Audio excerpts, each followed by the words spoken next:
How's it going, everybody? This is the Uncanny Omar from Near Mint Condition, the home of collected editions, and I have some new faces here with me today, and my old face, of course.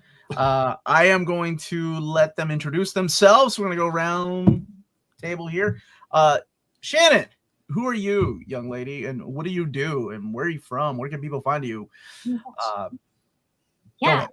I'm Shannon Live. I'm the owner of Bat City Comic Professionals, which is a 3-time Eisner finalist comic shop and a 501c3 nonprofit organization in Bradenton, Florida. I'm also the vice president and director of education for Comics Pro, which is the only retail trade organization for comic book retailers in the world. And you can find us at Bat City Comic Books on all social media, or you can find us on, which includes YouTube, which includes our Sunday night show that we do each week about indie comics.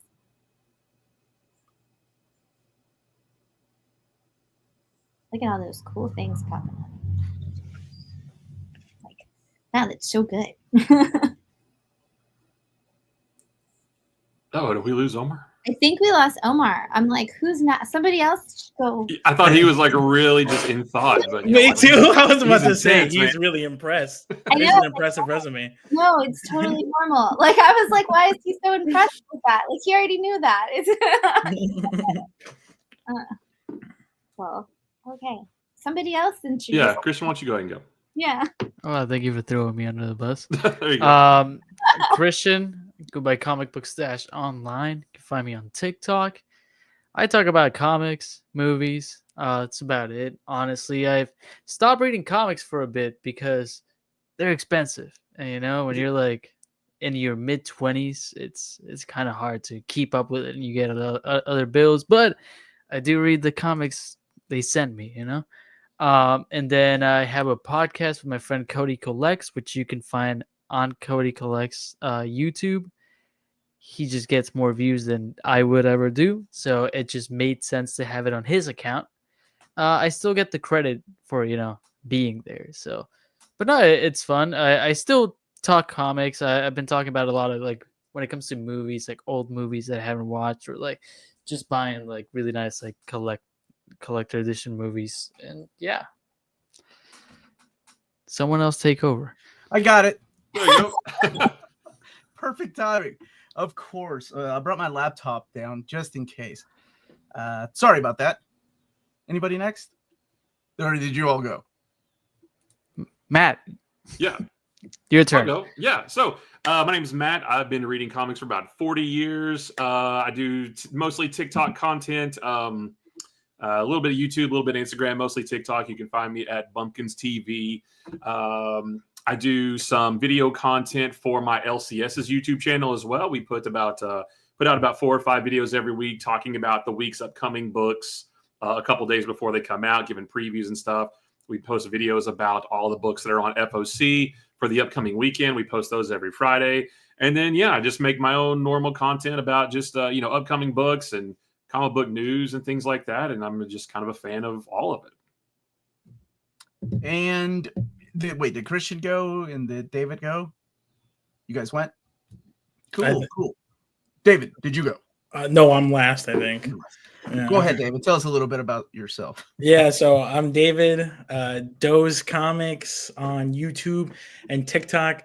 I started off on TikTok. Was my first time trying social media, so I could finally yap about the comics I love.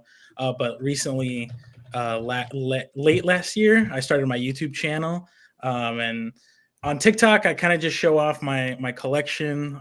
You can see my Omnis behind. That's not everything. I recently cataloged my Omni collection, but yeah. So on TikTok, I show off my Omnis, and then on YouTube, I do more like video analysis on artwork. I have a series called Can They Spider-Man, where I talk about Spider-Man artists and I analyze them, break them down, talk about them, and yeah, that's me.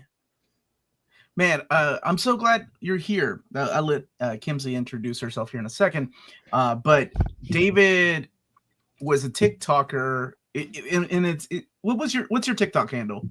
It's Doze. This is kind of funny because you're here, right? But it's Doze Comics is my handle. But I changed, like, I think 2 years ago, I changed, like, you know how you can have a username or whatever and then your handle. I changed it to Omnibus God. And so yeah, look.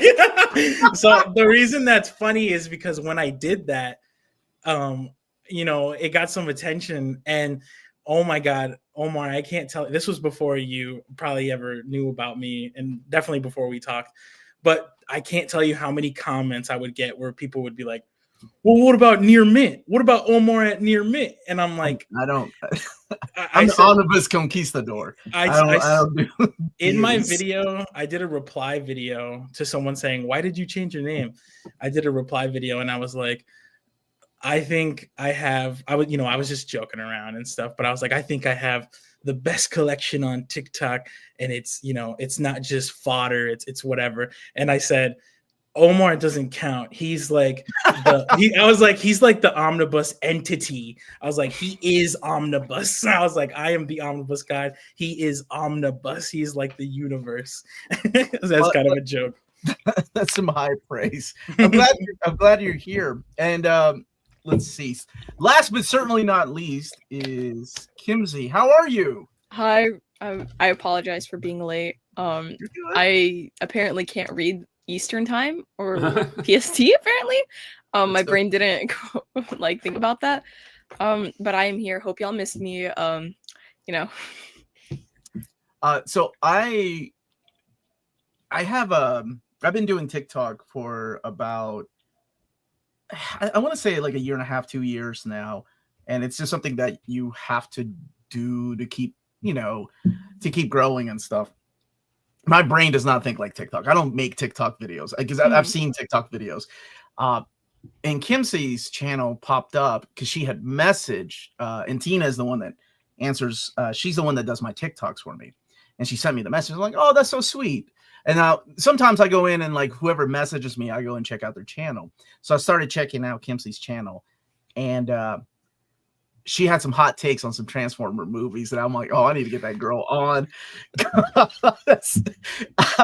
I was cracking up because she, the way you reviewed your movies was, it made me laugh because it's like you don't care what anybody else thinks, so it made me laugh. So I'm glad you all are here. Thank you all. Thank you all for joining me. Yeah, I think Matt's the only one that's been here on the channel before, but I wanted to gather a group of people to talk about what everybody's reading. And Shannon, you have kind of like a advantage of having your own shop, so you kind of know what everybody else is reading. Yes. Yeah. So, why don't you start? What you do? You do a weekly show, don't you? So I do a weekly show. It's actually live on Facebook on Sunday nights, and then it goes up to YouTube afterwards. But I've been doing that show in some iteration for more than 8 years now. I have been doing it. Our store's been around. We're about to celebrate our 7th anniversary. So I've been doing it for the show for 7, and it's been branded as Wine Down Your Weekend for 5 years. So it's been a wine and comic review show for the last 5 years. And that was, something that spurred out of COVID when we were like, we need something to drink on the show, and you have nothing else in your house because you can't go to the grocery store except for wines that people gave us, and suddenly we were drinking wine on the show. But I review every single indie and small press comic that we get into our store every single Sunday. And so that's anywhere from 25 to 125 books a week. And I read all of them before I do the show. And so some days that's an easy task to do, and some days I really think I should have started earlier in the week, each week. But so I read most indie and small press books that are available through distribution channels, I'll say. So I'm not reading like every Kickstarter book or anything. So I read all of those. So the what are you reading question for me is a very loaded thing, because anywhere from 25 to 125 books a week. But yeah, I mean, being in a shop, I mean, I can definitely, especially today, it's Wednesday, I can tell you, the number one picked up book today was Black Cat #1, with Absolute Batman, obviously, number 11 also being the highest other book picked up, because anytime that's crazy. Black Cat #1 sold out in 7 minutes. That's the Jewel Wilson series, right? Anyone? Wilson, and I was completely sold out in 7 minutes. That's That's what That's I love to crazy. hear. Yeah. And it's Black Cat, because she hasn't had a run since Jed McKay's run. Jed McKay's, yeah. Yeah, and that was a really good run. So I'm glad that G. Willow Wilson's doing stuff at Marvel too. Yeah, I'm hoping we get the Poison Ivy mini series numbers for this Black Cat. Like, I want it to just become somehow an ongoing that never ends, and Black Cat just gets a title that I already have people who are like, I might, move from, like, I can only pick up so many Spider-Man related titles. They're like, I might drop ASM for Black Cat, and I'm like, I'm not mad at that because Black Cat needs all of the fans and love. So. Yeah, it's not an X-Men title. It's kind of a Spider-Man character, but that's great. I love hearing that. Yeah. And it's crazy when you said Absolute Batman. It's crazy that those issues are still selling because we're long past issue number 1. It's not, none of them are in stock at all. We are on 4th, 5th, 9th printings of all of the Absolutes for every single issue, and you cannot keep them in stock. I was actually talking to somebody today because I always order like 20 to 30 for the wall, and I'll put that many on the wall. In my small town, my town only has about 54,000 people in it. And I will put them all on the wall. And on Tuesday night when I put them out, I'm always like, I over-ordered. This is going to be the issue that everybody drops off of Absolute, insert any name after that word. I'm always like, this is the week. This is the week where I'm like, oh my God, I'm stuck with 30 copies of Absolute Green Lantern. And then by the time Friday rolls around, I'm like, did somebody steal all of the copies? Like, where did they go? And like every back issue too. It's like all the way back to number 1 for all of the Absolutes. They're all gone. It's like, I just restocked that whole thing and they're gone again. Like, where did they go? It's like, there's everybody. There's so many people who've never picked up comics before are coming in every day just to get those Absolutes, and they will read all of them. They love them. That's crazy. And good for the comic book industry. We really needed a big win. And for people to stick around too, because anytime of course you hear it too because of the comic book shop, but I've been hearing comics are dying since I was a kid. That was like back in the 80s. It's crazy. I'm like, our parents and grandparents heard comics were dying. It's right? like, this is something. I have a customer who's in his 60s, and he's like, they've been saying that since I was a kid. Oh, I'm sure. It's always like, and it's funny because it goes like generational, right? I remember the older generation like making fun of me because I was reading 80s comics, and they were like, man, they don't make comics like Stan and Jack and Steve Ditko used to. And I'm like, whoa, Jack Kirby just like passed away in 95. This is crazy. But now it's like the generation I grew up. Well, no, I think it's the generation after me making fun of the kids that are reading comics or adults reading comics nowadays that are like Marvel and DC. Let me get this super chat and then we can go on to Christian. How many here grew up watching Stop It, Bruce? Thank you for the super chat. Linz isn't here today. She might be joining us a little bit later. Christian, take it away. What do you do and what are you reading, man? First of all, I grew up watching Omar. No, I funny enough, I will say I moved to this country about 9 years ago. And I think like the month before I moved, it was like, oh man, I'm gonna change my whole life.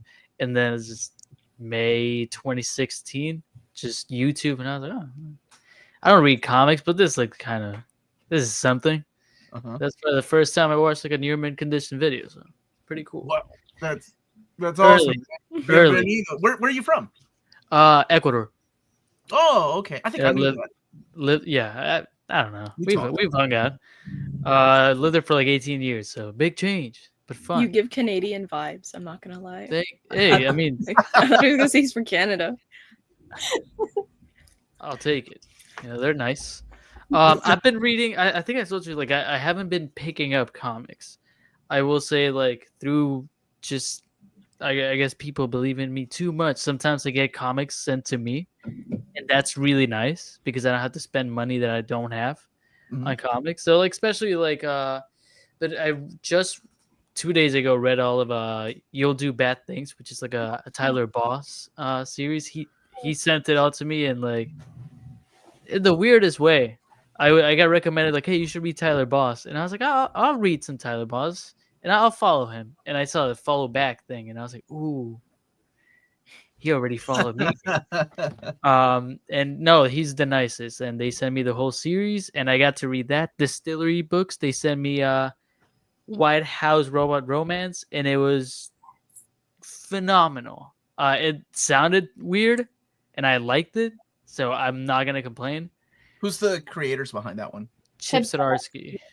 That guy sucks. No, I'm just kidding. I love Chip. I mean, listen, it's about the U.S. going to war with Canada, and two robots in the Oh. White House falling in love. So he was my wife absolutely loves Chip Zdarsky, and he's been on the channel a few times. And he was pitching that book, and I was like, "Are you sure you want to do that right now, man?" It's great. Well, and I that mean, was written Captain America. There's a part in the book where like an artist is talking like you're making art with robots, man. That robots are taking over art too, and I was like, oh no, it's hitting me at every angle. But it was nice to read something that was sort of close to reality, but like then robots falling in love. So not bad. Robots. That's awesome. Image some time ago sent me Revival, the whole like the collection. I've been reading that. That's phenomenal. The show's equally as good. They're not paying me to say this, but I like it. And just going back every now and then, I'll be like, oh, let me go back and read like a random book that I have. 'Cause, I mean, it's not like what you guys have, but it's books. You know, it's at least 3 books. You got books back there, and that's what's important. They're back there. World War Hulk, Preacher, Omni. Been reading those. It's pretty fun. I read Above Snakes. It's a pretty good indie. I love that Shannon is like, oh yeah, she knows all the indie stuff. And I'm like, yes, keep going.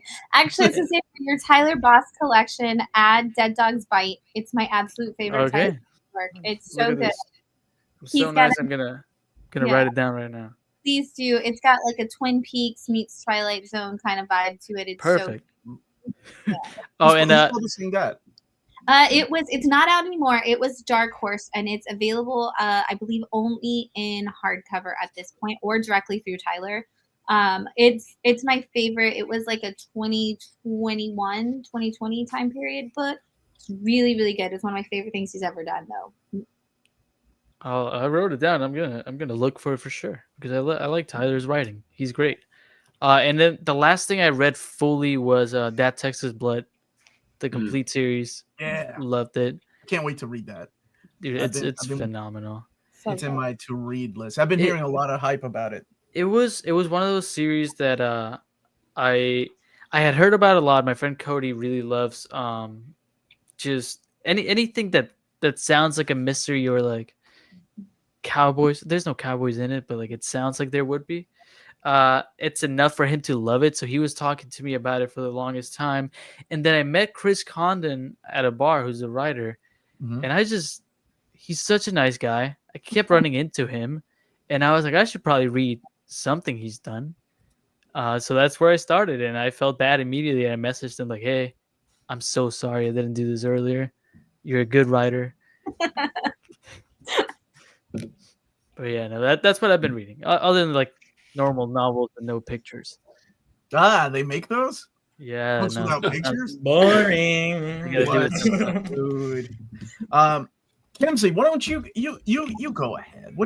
Have you been reading anything lately? I know you watch a lot of comic book movies and you're excited about the Lego Batman.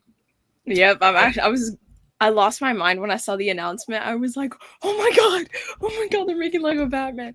But I actually am reading a few titles. I have to go on my what's it called? My Comic Geeks account, I think. Is that what it's called? Is that what keeps tabs of what you've read? Yeah, because I used to write it down on my notes, and then I was like, this is not gonna work anymore. It is right here. So I primarily read DC. I don't really read Marvel as much. I only read the Ultimate stuff from Marvel just because my hot take is that I think Marvel comics are so much harder to get into than DC just because you have to pick a character, you have to pick a run, and you read from there. And it's not just like, I feel like it's harder to kind of like tie in everything. Like I can't just tell you start from here and you're going to understand everything. But I feel like, look, I'm that's how I like felt about Marvel comics. So I feel like with DC, I can just like, okay, New 52, and then you can understand everything like relatively about what's going on. Like I can't just immediately. But then again, I only started reading like comics again like 4 or 5 years ago. So no, I love hearing this because I want to know what you the kind of things you're reading. It's all new gen. It's all new gen. I'm sorry, guys. No, it's okay. Is it because it's you find it maybe overwhelming that you're reading the same character that first appeared in 1961 and you have all this history? Like like the Fantastic Four has never really been rebooted, right? Like DC has had several reboots, but we're like the Fantastic Four started in 1961. Those are the same 4 characters you have been reading about since 1961. But I kind of feel like they need at least a soft reboot or something. I don't know if there has been, but like DC, I kind of like that they reboot every so often just because it allows for newer readers to understand. Like I started back when Dawn of DC came out, and then I just went backwards from that. But like because I watched so much comic book movies and continuity, like I kind of understood what was going on, and I didn't need that much background. But like I did my own research on everything, right? But I just think that Marvel, it's like what is it, like they loop, like it's on a 20-year loop or something like that, their comics, like it's in this, I don't know if that's I don't know if that's right. It's a shifting time scale. It's a 12-year shifting time scale with the Fantastic Four and stuff. So what they do, and Omar looks so disappointed. No, what's she saying, man? What is she talking about? I don't think that's a hot take, to be honest. All right. Let me introduce you to the world of the X-Men. Okay, you don't need to read anything else. Yeah. Actually, what you said makes sense though, because it is overwhelming. One of the things that Marvel does, and they don't really do what you said, a reboot. They haven't really done that. I mean, outside of Spider-Man One More Day, there hasn't been a character that's like, we're going to reboot some things about you, and then some things are going to remain. I'm going to spoil something right now, and just in case you're watching live or you're watching later, I wanted to talk about Captain America #1 by Chip Zdarsky really quick, because I think that's the definition of what Marvel does instead of a reboot. So just in case you haven't read Chip Zdarsky's issue #1 of Captain America, mute me right now, then come back. I'll give you a thumbs up when you come back, and I know he took off his head. I'll be muted the whole time. So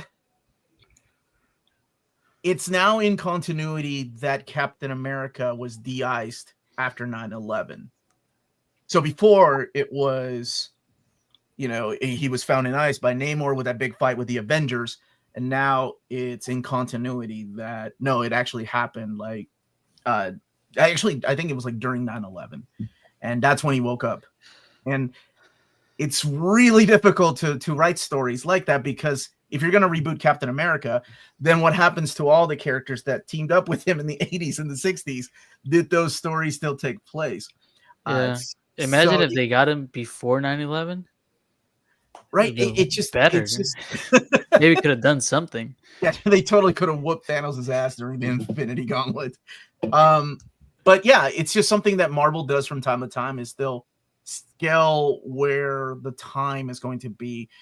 Because it got to the point where these, when they started, these creators didn't know these comics were going to last this long. They had no idea one day this fool was going to be talking about books in omnibus formats on YouTube. And they just kind of made it temporary, and kind of like, that's why, comics from back in the day are so expensive these days, because people kind of threw them away. And nobody really kept them in mid. Yeah, Shannon could tell you, but it is interesting to see how Marvel does it differently. Do I think they need a reboot? I think they probably need like a Secret Wars like 3 to kind of reboot the universe. We need like a full reboot. Like, please, funny. Please, like, just make it easier on my life. Like, maybe even soft reboot or something. Like, it's just when people ask me, I'm like, girl, I can't help you. Like, I literally, like, unless you're gonna read a character that's like Spider-Man or the Avengers, like that's kind of easier, because like everything about Spider-Man, right? Like everyone who is into comic book movies knows Spider-Man's origin story, characters, etc. Like sometimes you're introduced to them through different ways. Like, I don't know, like the PS4 Spider-Man game introduces you to Black Cat, right? Which where was she introduced in the movies? I don't remember. Black Cat in the movies? She's her like Black Cat moniker, but like actually like Felicia Hardy is in Amazing Spider-Man 2. She's played by Felicity Jones. She works for the Osborne Corporation, Oscorp, in that movie. I was very excited that I thought Black Cat was coming. Okay, so we were excited the Sinister Six were coming with Amazing Spider-Man 3. Yeah. But we got burned. I will say that, like, being in a store, I do hear that constantly, that like people come in and they're like, I read DC because it was easy to jump in on. I can pick up this and it only exists in this one trade paperback and I don't have to go any further. Yeah. Whereas, like, we have people I who love are, like, that. I love that. That's so easy though. Like, easier.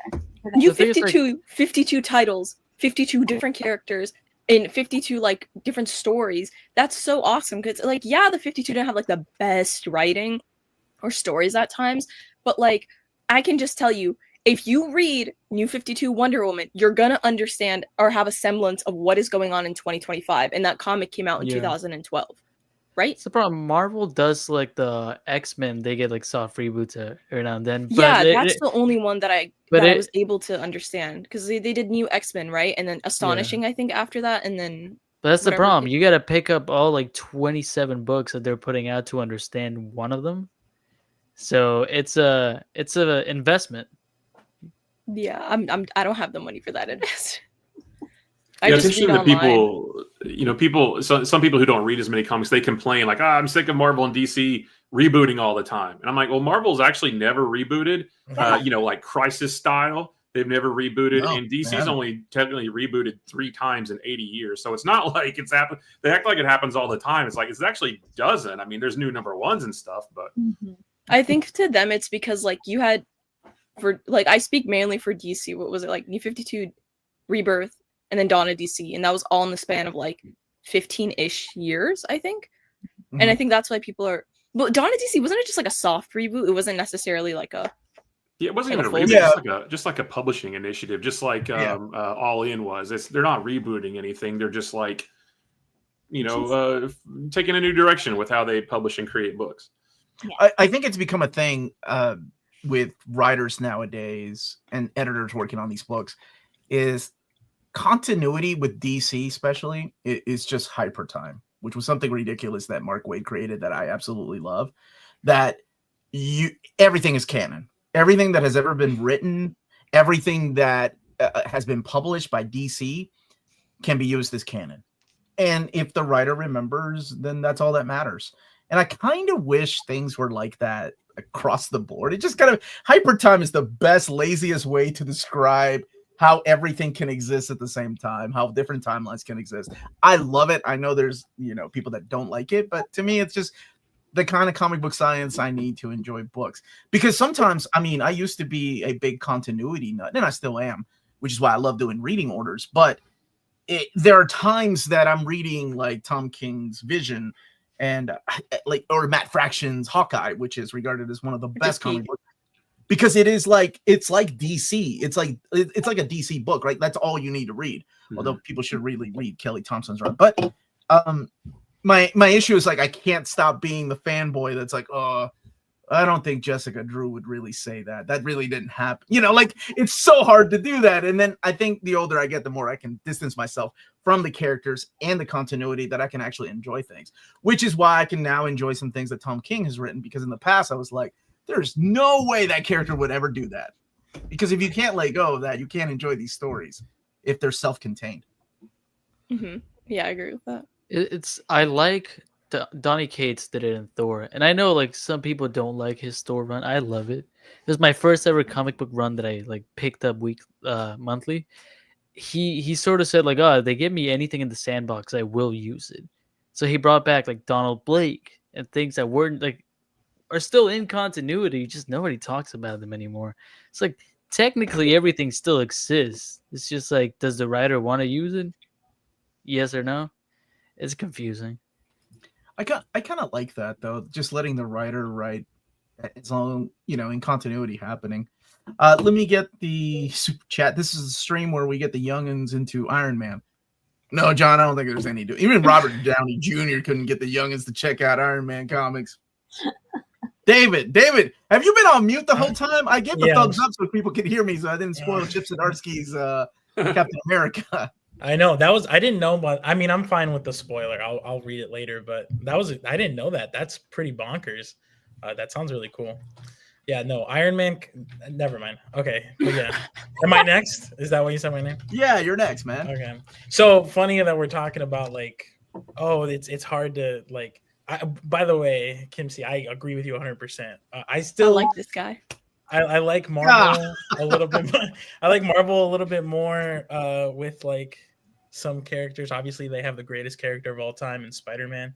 But yeah. So I've been reading Spider-Man, dude. I'm on Omnibus Volume 6. Nice. Oh, God bless you. You went through the Silver Age. Those Ditko stuff was good, man. That was so good. You can you might be able to. I have you see the Essential right there, the Spider-Man Essential. Yeah, you got a placeholder right there. Yeah, yeah, man. So when I was a kid, that's what I would read. You know, the black and white Essentials. Nice. The phone books. So I've read. I'm so serious when I say this. I've read the Ditko and Lee era probably 10 times over. Wow. And as an adult, like fully understanding it, I've read it like 3 times. The Omni has more than the Essential does. But yeah, it is really good. I will say though, I do think the contents of Volume 2 Spider-Man, so you know when Ramita gets on 39 through 66, that is peak Spider-Man. It is so brilliant. The way it's written, the way they matured the character. I'm giving it all to Ramita. I'm not going to be a full Stanley hater, but we're not spreading propaganda around here. But oh my God, it was so good. Everything matured about Spider-Man, the character, the villains. Hot. Peter Parker got real hot all the time. Yeah, dude. And like, you know, I love Ditko's artwork. I've made a video analyzing Ditko's Spider-Man. I think he's definitely, you know, still one of the GOATs.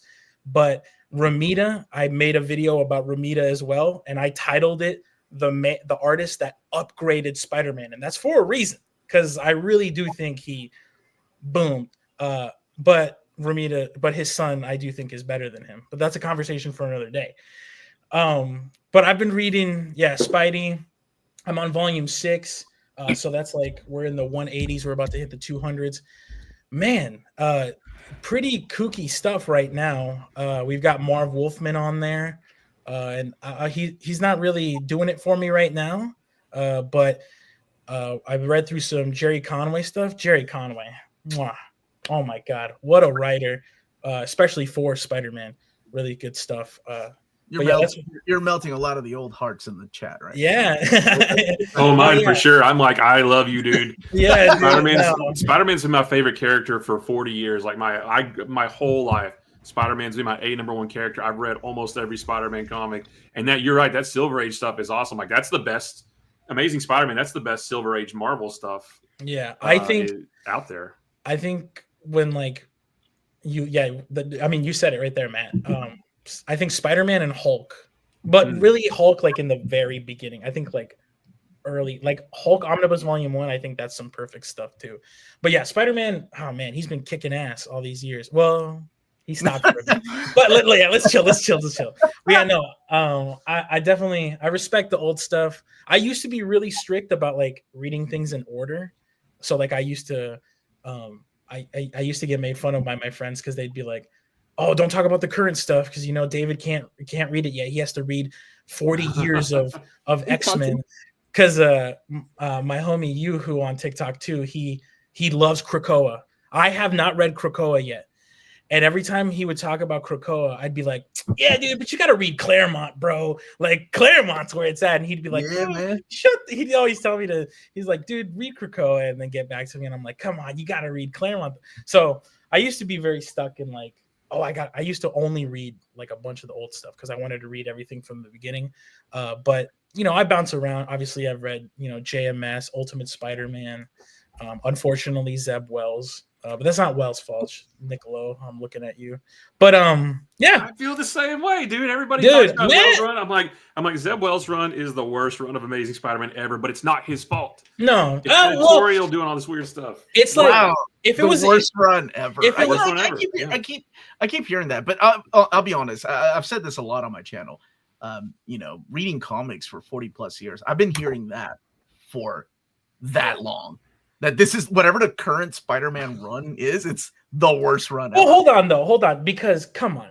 Did we all not read I Dark? love David Michelinie's run, but people at the store would be like, this is the worst run. Oh, dude, I love that guy. Yeah. Yeah. And oh my God, forget it. By the time they got to the Clone Saga, people were done. Yeah. Clone Saga is overhated. JMS is one of my favorite runs. But man, people were like, they could not forgive him for Sins Past or One More Day a little bit later. And then even when Dan Slott took over, like that's considered some of the worst run. And Terry I don't know. Dan Terry Slott. Cabana might give him a run for my least favorite Spider-Man run, I think. And Which see, one? the funny thing is, like, I feel like with Spider-Man, it's funny that you said that, Omar, because I do think with Spider-Man runs, and like I've said this to people before, I guarantee you, give it like another 5 years. People are going to look, I think you're right. People are going to look at the Zeb Wells run and they're going to be like, well, it's not that bad. Because when you read it all together, I think I think it's understandable to be frustrated with Spider-Man comics as a weekly release because, you're like, you have to wait for it. And then you're like, well, I don't like this, but like, there's some highlights in Wells' run. The reverse Craven's Last Hunt, that was badass. But like 5 years from now, like you said, people didn't like JMS. The only discourse I've heard from JMS's run is that it's peak, the greatest Spider-Man run of all time. The only discourse I've heard of like Ultimate Spider-Man is that it's the greatest run of all time, even though the way it ends is kind of bad. It's like once Spider-Man fans just chill out for a second and then just reread a That's run, never going to happen. like You're asking for too much. You're asking for too much. Once they reread the run like together when they binge it instead of weekly or 3 times a month, I think it's like the flames are down. It's like, oh, okay. I guarantee you 5 years from now, people are going to read Wells and they're going to be like, you know what, that Doc Ock stuff with McGinnis was actually pretty fun. Like, and it's just now that could be because of two different things. Like they're looking back going, it wasn't that bad. Or they're looking back going, God bless, the run of Spider-Man right now is so bad. No. Don't jinx it. Don't even jinx it. Don't jinx good. it. Don't jinx it. Don't jinx it. Remember when we had Zeb? Well, like, yeah, but it's really funny that it's always Spider-Man. It's the worst run ever, no matter who's writing it. Yeah. Dude, it's gotta be a tie for me. Like between the Howard Mackie and John Byrne era and the Terry Cabana era, those are pretty bad. And I actually like Terry Cabana's Avengers: The Crossing, and no one says that. Like those are pretty bad. Before we get to Matt, let me get this super chat because I think this one's geared towards David. Saw David's video on Romita Jr. It was good. John Romita Jr. does good fight scenes, but faces he draws are whack these days. Real talk. Amazing Spider-Man 1 versus X-Men 1. What you thought? I gotta go with. Well, wait. Did you say? You said X-Men. I gotta give it to Spider-Man. Yeah, Lee and Kirby. I love Kirby. No, they don't stand a chance against Amazing Spider-Man. That stuff was good. Matt, what about you, buddy? You're reading a lot because you do videos much like Shannon for the shop, right? That's right. Yeah, that's right. So a lot of my reading is like the most current stuff because I'm in the same boat as Shannon where, my buddy Andy and I, we produce content for my LCS's YouTube channel where we preview the books 2 days before they come out. Just to it's not even really a review. It's more like a preview. No spoilers or anything like that. We just like to put information out there about here's what this book is about. If there's a new Image #1 or Black Cat #1 or what's going on with Black Cat, we like to tell people what it's about. So every weekend I read. Well, I thought I had it bad, Shannon. I don't read 100 books every week, but every Friday I bring home close to 24 books. This past Friday I brought home 27 of this week's books that came out today. I read them over the weekend. So that's a lot of my time is spent reading the new stuff. And it is a mix of Marvel, DC, Image, Mad Cave, Dark Horse, whatever it is coming out. And we have to try to figure out, because Andy and I we are true comic book fans, but we have to try to find that line of what do we just want to read and talk about as fans versus what do we want? What information do we want to get out there as a retailer, and what books do we think people most want to hear about or have questions about, that kind of thing. So we try to straddle that line of, because I just want to talk about Batman, Superman, World's Finest every time it comes out, but they're on issue 42 or something, and it's like, well, it's in the middle of a story arc. There's probably not going to be a lot of people jumping on right now, so maybe we won't read this one right now, or maybe we won't talk about this one. But I would just talk about it every time because I love it. So yeah, but it is a lot of current day stuff. And then I have to spend a couple of days about a day or so making notes and getting ready for the video and stuff like that. So I think of like my own personal reading time, to read all this stuff back here is pretty limited. But so, recently though, like I said, been reading a whole just slew of new stuff. But then I also have been working my way through the Infinite Crisis Omnibus, especially because of what's going on in the Superman book right now, getting ready for DCKO. It's like I want to really embrace myself with Superboy Prime, and I just want to do a refresher of all that. And then I just finished doing a big deep dive. Don't spoil anything, but wow. Is Superboy Prime relevant again? Yes. Oh, I love that guy. That's some of my favorite villains. And that's not like I didn't mean to spoil it. That's been no. You can't keep that dude away. He's too much of a douche to keep away. I love that character, man. It's the character you love to hate. That's why I like characters like that. Matt, real quick, it reminds me of I don't know if y'all watch Game of Thrones, but like Joffrey from Game of Thrones. Oh, right. Oh man, I can't stand that character. So yeah. Matt, how far are you in the Infinite Crisis Omnibus? I'm almost done with the Rand Thanagar War. Okay. It's funny. I made a face when you said that, dude. I've been reading the Infinite Crisis Omnibus passively for 4 months. Wow. What? I mean, that stuff is so good. It is really good, but I don't know why. It hasn't grabbed me yet. I just keep reading it. And I'm like, this is good stuff. Oh, but I could read some Spider-Man right now. Yeah. And I still have my bookmark. Oh man. If you finish that Omni, kudos to you. Some of it's better than others. Some parts are better than others. There's a moment. I'm gonna pitch it to you. The moment in issue 1 of this doesn't give anything away. So DC at that point was at really dark. You couldn't tell the characters were all the characters were kind of like the Punisher. Something had just happened. It's in that omnibus that you have. And it'll be talked about, and you have the Trinity talking, like Superman, Wonder Woman, and Batman. And Superman's like, we haven't, we're not doing our job. We're not inspiring hope. And Batman snaps at him. He's like, you haven't inspired anyone since you died. And I was like, whoa, damn, Batman, that's badass. Anyway, since the death of Superman, or since? Yeah. Oh, that's crazy. There's moments like that throughout the whole book. Oh, and then Superboy Prime just adds so much to that. But yeah, I'm glad you're reading that. That's a good one, man. Yeah. And then, just on top of that, I just finished, with Ultimate Endgame coming up, and, the Maker's been sort of looming in the Ultimate universe for a while. I was like, I want to do a deep dive on the Maker. Because, everybody knows who the Maker is. And I remember, I read all of Ultimate Fantastic Four, the original. And I read Ultimate Comics Ultimates, the Jonathan Hickman, Esad Ribic series, where he was the Maker. But I was like, I don't ever really recall reading the in-between stuff, reading his descent to becoming the Maker. I don't remember reading that stuff. So I just finished reading a ton of late 2000s, early 2010s Ultimate books from the end of Ultimate Fantastic Four. I reread Ultimatum. I like that book just because there's actual stakes.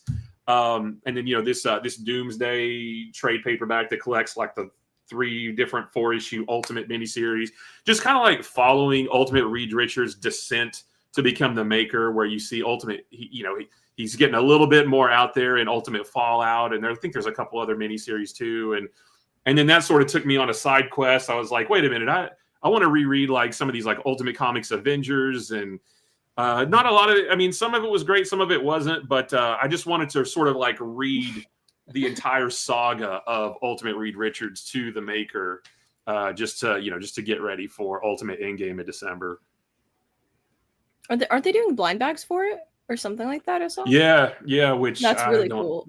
I don't know if I love that. Dude, I hope comics do that. That was when Battle Beast did that. That was because mind you, if you can go to a comic shop that sells them retail, they're $5. At least Battle Beast was. Omar's right? Like getting I bought 2 of them PTSD. for $5. Thought I was It gonna was get so, rid it was of like it. so fun, So- and I think like it just Glad brought I'm- back. It's happening all over the place. Every publisher is going to be bringing you some kind of blind bag. Just like it's going to And start. I want it. I want it. Uh, It's going to be rolling through. You're going to see it a lot. Shannon. Yeah, Matt Fraction's Batman #1 is getting blind bags, but those are the problem with those is those are $10 each. So like with Battle Beast, it's like $10. What does it come with? well, it's so the Batman one, it's like you have a chance to get a foil version of one of the non-foil A covers. chance? Oh, that's With- messed up. For And $10, so- it better have Wi-Fi or something. Well, the Dude, thing with the Battle Beast was, they're $4. They're the same exact price as the A cover, and you can pre-order however many you want. I pre-ordered 10, $40. So maybe we'll get some fun stuff in there. But at Post Malone's Big Rig did the blind box, and we opened one at our store, and there was 8 copies of one cover out of 12. Out of 12 books in a box, we got 8 of the same one. And then that now would Marvel's piss me off doing with so Ultimate bad. Endgame, and it's like, come on, guys, this is not like you guys aren't recapturing the magic of how fun Battle Beast was. You're just like, it's just sales gimmick at this point. Yes, that's oh my god, that's what I'm talking about. Battle Beast did it so good. 'Cause They was did so it great. cheap, Everybody it was else so did good. fun. This is why I Yeah. love Image. Like I think that Dan over at Image, you guys know him, the guy who runs the social media. Yeah. He sent me Yeah. a box, right? Because I was like, I know nothing. And then I'm reading Paper Girls right now. I have no idea what's going on, but it's really interesting. It reminds me of I have no idea what's going on, Oh, I love but I Paper want to keep Girls. reading it because I don't know what's going on. Like I don't understand what they're talking about. Like I do, but I mean in the sense of like I don't get what the end goal is, right? Like I'm just like, what's going on? It just keeps me like wanting to read, and I really think that I think to a point comics won't necessarily die, but I think it'll always be a niche. Yeah. I think physical comics are cooked within the next 20 years.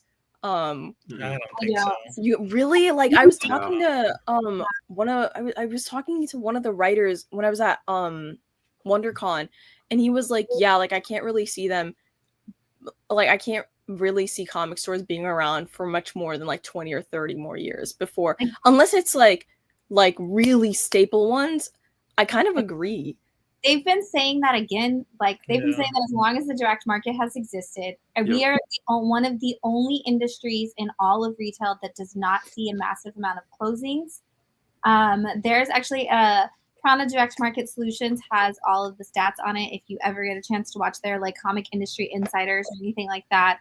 I don't work for them, so that's totally a free plug. But they, Adam has actually done the math on how many comic stores close and open a year of the history of the direct market, and the number is actually pretty much solid for the last 45 years. It doesn't really change. It's because they have loyalty. That's the thing about comic stores.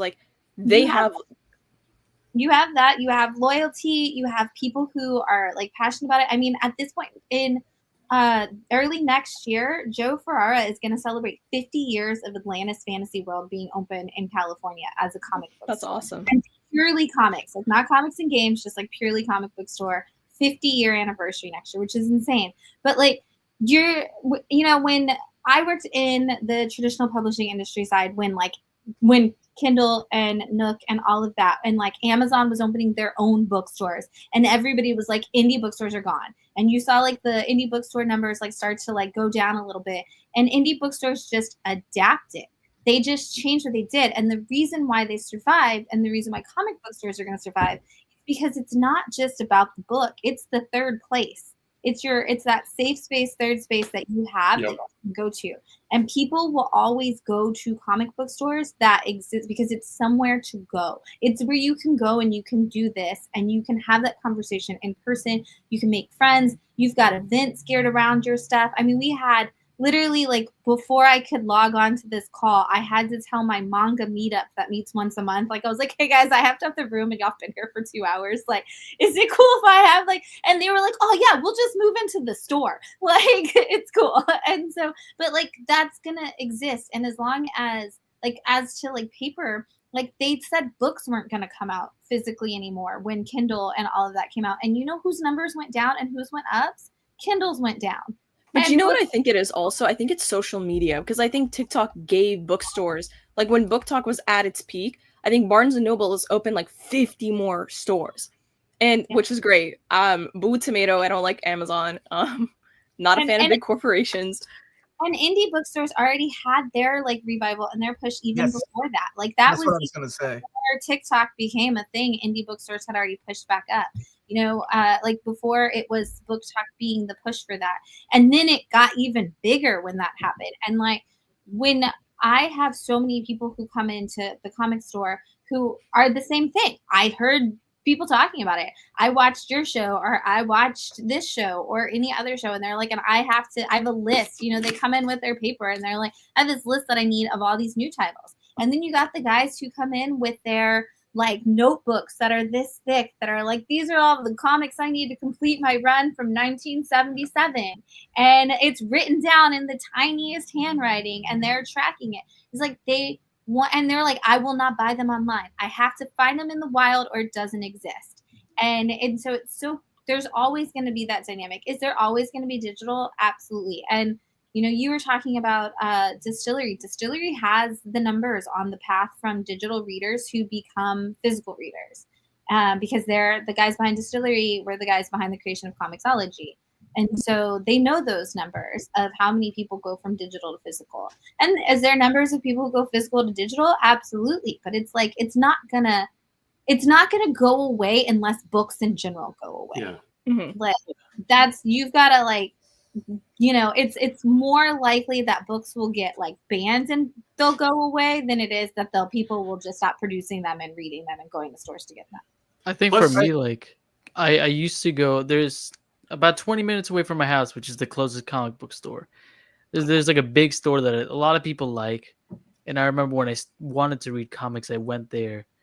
And I'm not going to say their name, so I can say this. I was like, hey, I want to start reading comics. And the guy just did. They're in the back. And they sell like toys and games. So it's not just a comic book store, but that's how they like market themselves. And I found my LCS, which is like the size of this room, maybe. And it's a farther drive. But I go there even if I have no books to buy. It's just like my little hangout spot. Yeah, it just feels good being there. Yeah. I go like if they need help, they'll be like, "Hey, can you come in?" And I'll just go and help. Like free comic book day, I'll go and volunteer. Like it's a safe space away from home where I don't need to go and like to talk to anyone. I can just be inside and like spend like a couple hours looking around. Plus, you know, I think Matt and Shannon kind of nailed it. I've always said that I think digital is there's no way to avoid it, right? We're seeing it with video games, and we definitely have seen it with physical movies. Oh my God, like you cannot buy a physical copy of Deadpool and Wolverine without it being $60 because that's the only way to get it. It's the steelbook, and it's because physical media is just down so much. But I also feel like they want to take people away from it. Like they're trying. I feel like they're overpricing these items so you don't buy them, so they're able to put them on digital. I think they're overpricing because they know you'll buy it because of how much physical. Disney is one thing, right? Like they have always priced things however they want to. They don't care what they're kind of like the Nintendo of like movies. Absolutely. And then like I make that comparison because Nintendo's always been like, we don't give a crap about online gaming. Like they don't give a crap about you, period. They don't care about you, period. Like, we don't care about online gaming. Like they took them 20 years to get into online gaming, and they just cared about like they charge whatever they want to for their premium games, and it feels like Disney is like that. But I feel like some companies though, like Arrow, these smaller companies, are charging what they have to because people are not buying physical media as much as they were before. It's just down by a lot. I think comic books and collected editions and all that, books in general, I think that will be the last thing to go. Like if we ever get to that point where we don't have any more physical editions of anything, I think it'll be the last man standing. Even like the idea that it like is gone. I mean, Taylor Swift announced her new album this last week, right? The first thing available was cassette tapes, and they sold out. Oh yeah, thank God for the. But that's Taylor Swift. And it's like millennials brought back the vinyl. Vinyl, yeah. Gen Z that brought back cassettes and CDs. Yeah, it's like I got my Eras Tour merch on the way. It arrives tomorrow. I was like, you laugh, but I literally have a folklore sweater behind me, so I'm like, it's arriving tomorrow. I'm not even joking. But I mean, you're he's not playing around. Things. Yeah, you starting to come like, so it's like even when they have their dip, like, and maybe even go away, like VHS, cassette, all these things are having like this hot resurgence right now. And it's like, and comics, like I'm seeing reports from stores that are like anywhere from 12 to 37% up over last year for comic book stores. Yeah. Like, that's and you know what? Sorry, I didn't mean to cut you off at all. No, but you're so excited. I'm sorry. Like, everyone's talking about, oh, Superman flopped. Superman, didn't hit the numbers that I wanted to hit. I actually disagree. Like, not in the sense that it didn't hit the money. I think that Superman did what it set out to do, which is, I think, 3 things. Which is 1, bring back relevancy for DC, right? Because beforehand, like, yeah, we had Peacemaker, Creature Commandos. They were good. I enjoy Creature Commandos. But Superman really, like, brought, like, people who I didn't even know were like, hey, can I get a ticket and go watch it with you? Because I get free tickets because I work at the movie theater. I was like, hop in the bus. Let's go.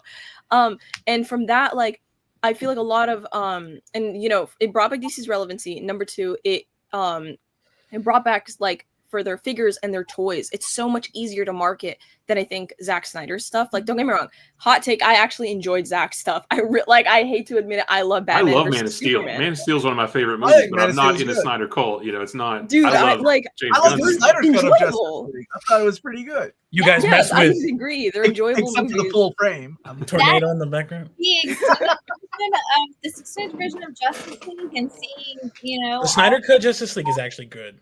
Right, yes. Oh my god, it went from like a 4 out of 10 to a 7 out of 10. Except for the full frame, I'm down with the Snyder cut. Yeah, I just think Zack couldn't. You couldn't really market that as much as you can with James Gunn's Superman, just because like he was going for that more like adult like genre, but like Superman, you can market these toys to these kids and these teenagers and stuff, and like the figures they were putting out were pretty cool. Like even with what are they called? Like the super overpriced $300 figures by Hot Toys.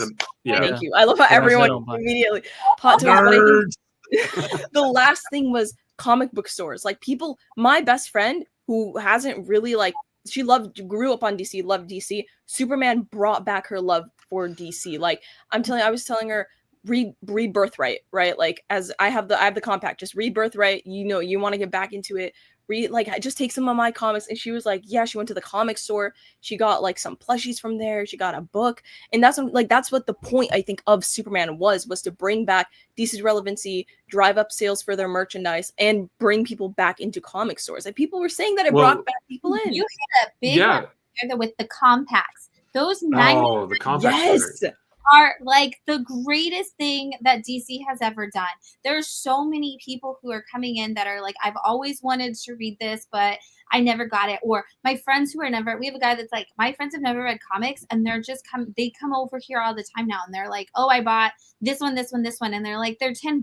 So Watchmen right here. I get asked for DC reading recommendations all the time, and I said, and I always tell them, you know what? Just go to a comic shop and look at the compact comics and just pick whichever one looks good to you. $10, it's low risk, it's low cost, you can't go wrong. Just to get your foot, in the door with DC Comics. You'll fill it out later, but just grab those. It's the same price as manga now. Maybe even a little cheaper because manga's I think becoming $12-ish now. Yeah, and it's just easy on the go, cheap. And you can throw it in. Like they are small enough to like manga. It's small enough to fit in a Loungefly. And I always say that I'm like, look, you can fit this in a Loungefly. And I know if you're shopping in a comic shop, you probably have at least one Loungefly. So like this book fits in there, and everybody's like, wow, that's like, oh, it fits in your backpack so you can take it to school. Like that book is on the go perfect. And so you can take this classic or new stuff. I mean, and there are some coming out like for the October, November releases. I know, I'm excited. Are so good. I cannot wait. And the fact that like the V for Vendetta one is coming out pretty much like on November 5th. That was genius. Oh, damn. Is it really? Like the day, I think that's perfect marketing. November 4th, I think, is what the Wednesday. And so we're already like, that was so genius. But that one got announced, and it's like, I think it's like November 3rd or 4th is the the day of the I mean, week. that's the greatest thing I manga's am ever so- done for comics. Wednesday is November 5th, so they will be out on November 5th. Perfect. So I am really, really jealous of the people that can read the DC compacts, because I have to put these on now in order to read like normal size trade paperback. This is a new edition right here. Man, I look at the little font and I'm like, whoa, how do people read that? But Kimsey, I'm glad that you This mentioned is what about they were talking about when um, people said they grew up with you, Omar. You're putting on the glasses. You're getting oh, old. well, that's strike one, Kimsey. I was going to invite you back. No, for because these at least comic book stash is like, he looking fly. He has the shirt on, the Hey, thank vibes. you.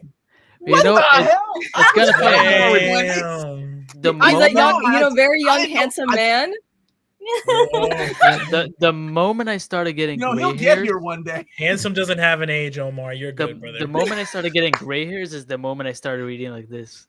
It's just like they started appearing, Hey, and my look. vision started. Hey, going. look, guys. fight I, it, man. I don't know Don't if you fight can it. see how fit I've been an old man since I was in second grade, bro. Something has to be 3 inches to my face for me to see it in No, but you got on 2020. that beanie, like you're looking fly Yeah. as well, you Oh, know. man. Well, you're Omar just full of just- compliments. I'm kidding, I'm kidding. Speed running away to not come back to Omar's channel. How to never Yeah, appear that's on like Omar's 2 podcast again. strikes. That's 2 strikes. but Kimsey, I'm glad you mentioned that about Superman though, and then Fantastic Four as well, because my friend who owns my shop, she said my shop has like this little table that they change out for whatever season. Like when October comes around, they'll have a bunch of horror books out, and they just like change it up. And then right now they have their tables full of Fantastic Four and Superman, just so just like easy access to that stuff. And she said, my shop has been open for a little over 10 years. And she said that I've never seen 2 movies bring people into the comic shop like Superman and Fantastic Four. Yes. We've had so many Marvel movies and DC movies over the last 10 years, but it's those 2 movies that people are coming in to read about. So yeah, you're definitely on the nose about, didn't need to necessarily, the goal wasn't just to make money. It was to, plant its flag in the ground, And mind you, that movie made more than it made almost $600 million in a month, almost. And Man of Steel made what, 670 in 3 months. So keep that in mind as well, where it like outpaced it very well. But I mean, if you go into like Avatar, like they're like, oh, it made like 100 billion. The Avatar was re-released like 20 times. Yeah. And It not only counts- that, Well, Avatar's James only played Cameron 3D. alone. Only Yeah. 3D and James IMAX Cameron 3D. alone. But He's like, an old man. I think like for me, like when it comes to like that talk of like, oh, physical media is dying, it's like it's all about like innovation. Like the mediums that stay being what they are the ones that fade away. Like DC Compact, phenomenal.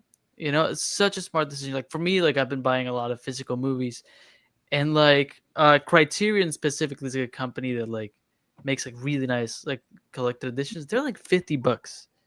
Once a year they'll do like a 50% off sale in Barnes and Noble. It was packed every single time I went. 2025. Everyone was there. Every day on TikTok I see some idiot like me buying a movie. Like like the best example, I bought Godzilla from 1954 for $50. That's a good. Here's the thing. It's a 4K remastered. First, See, Omar, your age is which was showing. weird. But like, That's, they you're gave you walking like on a little. eggshells. Oh, They so gave you you said like a little book. 1950. I'm not that old, damn it. I just They had give you my- art. Look at this. This is innovation. Like this is like a dumb example, but like Oh, that's sick. like That's, they're that's making why it those worth. blind bags still work on people like Kimsey. Yeah.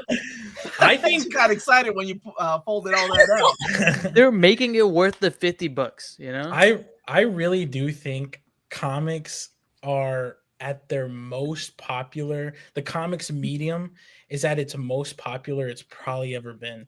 And I'm like, I think like when you go on social media, you look like TikTok and Instagram, and you see these people that like you probably would have never expected to be into comics, and not just because of their appearance, but because of the other stuff they're into, right? You look at the other hobbies and things they do, and it's like it doesn't really mesh with comics. Like, what does that have to do with comics? But then now they're starting to read comics, and yeah, like you guys have been saying, I think that like DC Compact is really smart, and like it's just all they need is to get the right type of adaptation in front of people's eyes, and it skyrockets. I think one of the biggest examples is Invincible. Mhm. Oh my Holy God, yeah. cow. Yeah. When that show came out, and then like as the seasons come out, I'm sponsored by PBC, formerly known as OPB. I remember messaging JP, the owner, and being like, hey, like I'm about to make some videos, because me and my friend Yuhu, we run the TikTok on for PBC. And so we were messaging JP and we were like, hey, like, should we make some Invincible videos? And he's like, you could, but like we're sold out. And I was like, what? Oh, okay. He's like, yeah. I was like, of what? The compendiums? He's like, everything. Like thousands and thousands. And like he was showing us like the holiday sales. People were buying the hardcover compendiums in 3. They just now came back. And they're doing like a buy 2 get 1, use code OPBDOS. But like it's just the impact. And you go on TikTok and you just see random people just like, saying like, oh, look, I got the Invincible compendiums. And it's like, it's just so random, right? Because then you look at their page and you see their other stuff, and they just post videos of like. But it's other also really things. easy to read. That's the thing Yeah, I love about Image, right? Like it's one of the few comic like companies that I pick up on my number 1, I'm good. Yeah, I think comics are just, people are hopped up on it. I think it's definitely the most mainstream it's ever been because of adaptations for sure. But like I love what James Gunn and DC's doing is immediately they're attaching a comic to it. Yeah. So like immediately it's this new Superman movie's coming out. These are some comics you should read, right? I love that he did that right away. I love that they're still doing that because it gets people intrigued and they're going to go check this stuff out. Yeah, he's still posting. Even Superman's been out for like a month now. James Gunn is still posting about comics that don't have anything to do with any of their movies. He's just like, and he invited the writers to the red carpet, which like that was really classic. That was awesome. There's a part of me that cries every time I see the main actor reading one of those comics on the set. I'm like, oh, look at him. I for it. James was too about like saying in advance to DC, like the comic branch, saying, hey, these are the books that we're going to be basing stuff off of. Make sure they're in stock and they don't leave stock, because that's always the thing, like when WandaVision came out, you could not buy House of M for 2.5 months because it wasn't in print. Marvel didn't have it in print. It wasn't ready to go. And everybody watched that and was like, wait, what's next? And, all of us online are like, oh, it's House of M. It's going to be kind of like this. You need to know this. And people would come into the stores and they're like, can I buy that? And I'm like, no, that hasn't been in print in 3 years. I'm sorry. Like, it's one of those things like where we just for so long. And of course, now Marvel's also gotten their comic and their TV, their movie world are talking a little bit better. And those books are starting to come out. There was an ungodly amount of Deadpool and Wolverine related books when Deadpool and Wolverine were coming out. Yeah. All the Deadpool trades started coming back into stock. The Fantastic Four have been in stock. And we have not only did they launch the new, relaunch to Kimsey's point, relaunch Fantastic Four at a number 1 the week that the movie came out, but they also put out a Fantastic Four First Steps one-shot. Yeah. And they put out Franklin Richards one-shot that is essentially just Calvin and Hobbes, but it's Franklin as essentially Calvin instead, which was adorable. And so you had a book for every age range that kind of went to go with Fantastic Four. And that's always been one of those things that I think has been missing on a lot of those things. You don't see the book connections. And since I just saw NerdFon, Chad on here, I do have to say, the Green Lantern Ryan Reynolds movie did actually end with a title card that told you what books to go out and buy. So I don't want the Lantern cast to come after me for not pointing out that they did that way back in the day. But Marvel used to set up. Marvel would set up during Iron Man 2, and I'm trying to think right before in between the first phase and second phase, around that era. Marvel would set up at movie theaters with cups and comic books. And I thought, I'm sure it cost an arm and a leg to do that, but much like DC's, and I promise I'm getting to the super chats, but I didn't want to interrupt the flow of the conversation because you all were just killing. No, I saw Nick's comment that made me crack up so hard. But much like DC Compacts, DC they're kind of taking a loss on those. But you that's have to do it. It's a loss leader. because they're only giving you one story, right? Like they're doing Gotham Central. To me, is one of the best Batman books ever without Batman. Like one of the very best books that DC ever put out. And you're only getting the first, I think, 11 issues. If you want more, the only other place to go is either the Omnibus edition and I think the now out of print trade paperbacks and deluxe editions. And that's it. And I think that's like your segue drug of like, here's something for $10. The Image used to do that too. Remember, like the first volume of all these new series were like $10, right? Then the next volume 2, would be like 17, 20, 15 bucks.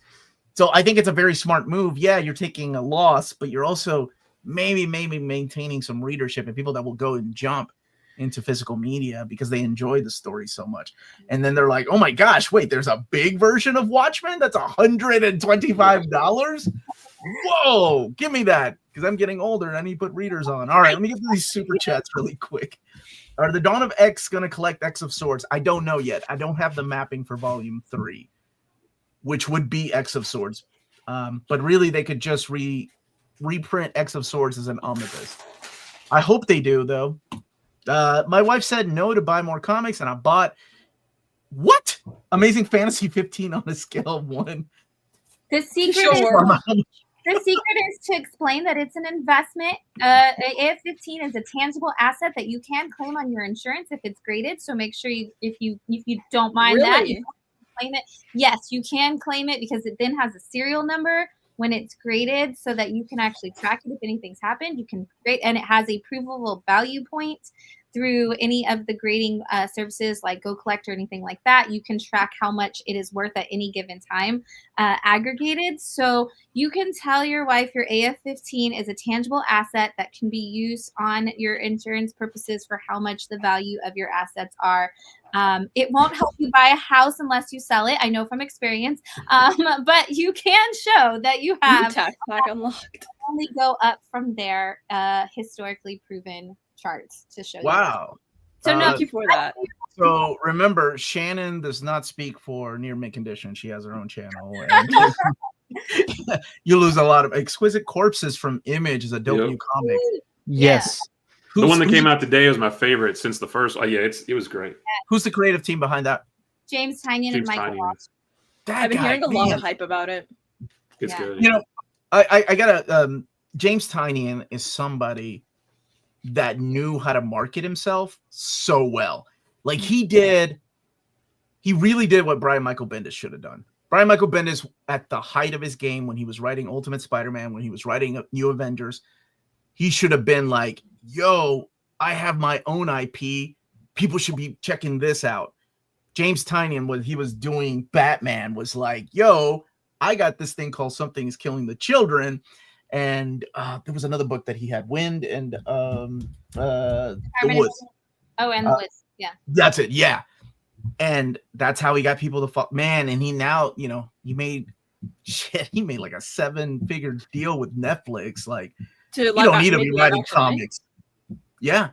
He doesn't even need to write comics anymore. He just likes it. That's awesome. Good for him. Well, and Tynion, you know, he had Nice House on the Lake, you know, so he was like right in the middle of, hey, I'm doing stuff for DC, but it's more like a Black Label, right? Black Label. Yeah. And that was after Vertigo. Vertigo now. But you know what I think? I think that like Image, not necessarily just Image, but I think like indie comics might be the future of the comic industry, or like at least in a bigger wave, because they're so easy to pick up. Like just number ones, the art is usually just amazing. The stories are so interesting, and I think a lot of indie comics kind of like they're sometimes, you know, they take inspiration from things you already love, right? Like again, I mentioned I'm reading Paper Girls. Like I'm thinking about Stranger Things when I'm reading that. You know, I enjoyed Stranger Things, so I just want to keep reading it even more. And I just think they're so easy, and they're so easy to recommend, and they're just so like easy to collect, read, recommend. And I honestly wouldn't be mad if like within the next 20 years, like Image becomes like a household name, like the way Marvel and DC is. Image already is. And I was about to say, Kimsey. It's already like the normies. I'm talking about like the normies. Like the normies. They don't have Image, bro. I could call up anyone right now. I promise you, they wouldn't know. I promise you. Invincible is wearing their logo on his outfit. and Walking Dead and all of that. So Yeah. there's a lot of big, like, Yeah. we'll have people come in and they're like, oh, well, I like Marvel, DC, Image. Like, they'll name that are like, I've never been to a comic book store, but I like that's what I know. And so that they're the big three at this point. Like, it's interchangeable who's like the most popular. But I do agree. And also, I was like lovingly staring at you because as somebody named Small Press Shan on the internet, I appreciated that. Thank you. I love to see you say that indies are, because for us, we tell people all the time, like when they come in and they're like, I don't like comics. My question is, do you not like comics or do you not like superheroes? And the answer is always, I don't Exactly. That's what I'm saying. Yes. Yes. And I'm like, that's 30% of comics. Superheroes, like Marvel and DC, 30% of comics. Like, you got the other 70%. I'm like, I always tell people, I'm like, that's like walking into a traditional prose bookstore and going, I don't like to read because I don't like cookbooks. Because when you walk into a bookstore, they always have like the travel books and the cookbooks right up in the front, and you're like, oh, like I don't really like to read because cookbooks are boring. But like, there's still a whole bookstore back there filled with all the other types of fiction and stuff. And so I love saying like, hey, like, let me show you this. I had a customer come in and his wife came with them one time and she's like, well, I'm just not in any of this stuff. And I was like, what do you do? And she's like, oh, I'm a lobbyist in DC. And I go, oh, so what kind of stuff do you read? And she's like, oh, I'm really into historical stuff. Like, and it's got to be related to politics. And I'm like, cool. Have you read March? And she's like, what's that? Oh, wow. Good one. Like, he wrote a graphic novel series about his time with Dr. Martin Luther King. And she's like, really? That woman bought all of the series, read it all, has recommended it to so many people. She literally sent me pictures. I've not even seen her in 6 months, but she went on vacation and she was at the place where they had the sit-ins, and in the window of all the sit-ins, they have the March books. And so she sent pictures with the March books in the place and was like, look, oh my gosh, they have comics on display at the place. And like, it meant that much to her. And it's like, this is a woman who has never thought the comic industry would be for her. And now she's taking pictures with comic books at restaurants that had sit-ins in the 60s because they have the books there. And it's like, there's so much more than just superheroes. Superheroes are great and they are an awesome gateway drug. And then you're going to find out that there is so much like else like out there that you can just jump into. And, you know, we're talking about Image books and things like that. But Matt, you may have read it, but there's another new publishing company called AMP. They have a book out right now called Never Wars. And that is Peter Pan's like Neverland, Wonderland, I think I've heard of that. and Oz are all in this massive war. And the first issue was actually 3 different books. And one was for the Peter Pan story, one was for the Oz story, and one was for Alice in Wonderland story. But they all were at they were in World War I. And it was 3 kids in World War I. And they all sucked up. I love public domain mashups. Tell me more. Yeah. Are you able to do that, or is that like a Disney IP, like Peter Pan? No, they're all public domain now. All public domain at this point. It's just you can't make them look exactly like Disney has certain little pieces that they use that like you can't put Winnie the Pooh in his red shirt, but you can use classic Winnie the Pooh. Yeah, I mean, if really? if you told me, I was like, oh, I didn't know that. If you told me I was gonna be reading Somna a couple of years ago, God, that looks good. I wouldn't have believed you, and it's one of my favorite books I own. I own every single. No, Witches. Yeah, that one's super sexy. I own every edition of Somna I think they ever made, and it's one of my favorite things I own. And like, it's just comics are so many things. Every time I get asked for a recommendation, like, and I stream on TikTok twice a week. I'm not a real big channel, but I get a good little audience there. You're big in my heart. It never fails that I get so many people every stream. I'm brand new to comics. Where should I start? I just started. Like every single stream, I'm like, I love hearing about people starting. And when people ask where should I start, my very first question is always, do you like superheroes or do you like not superheroes? Because those are 2 totally different roads. You know, you can go down. I said, if you don't like superheroes, it's okay because there's 1,000,001 books. What genre do you like? Do you like a history, fantasy, sci-fi, whatever? You know, there's something for everybody. We just need more romantasy in Western comics. Let's throw that there. But like I tell people all the time to that point, when Jennifer Lopez and Shakira did the Super Bowl, every ad during the Super Bowl included an ad for Jennifer Lopez's new movie, Marry Me. Marry Me is a graphic novel that came out from Keen Spot. And so it's like there is a comic Like everything you're consuming Yeah. everywhere else is connected to something Yeah. in the comic book world. We got you. We're here for you. Like people forget about some of these movies like Road to Perdition and what was it?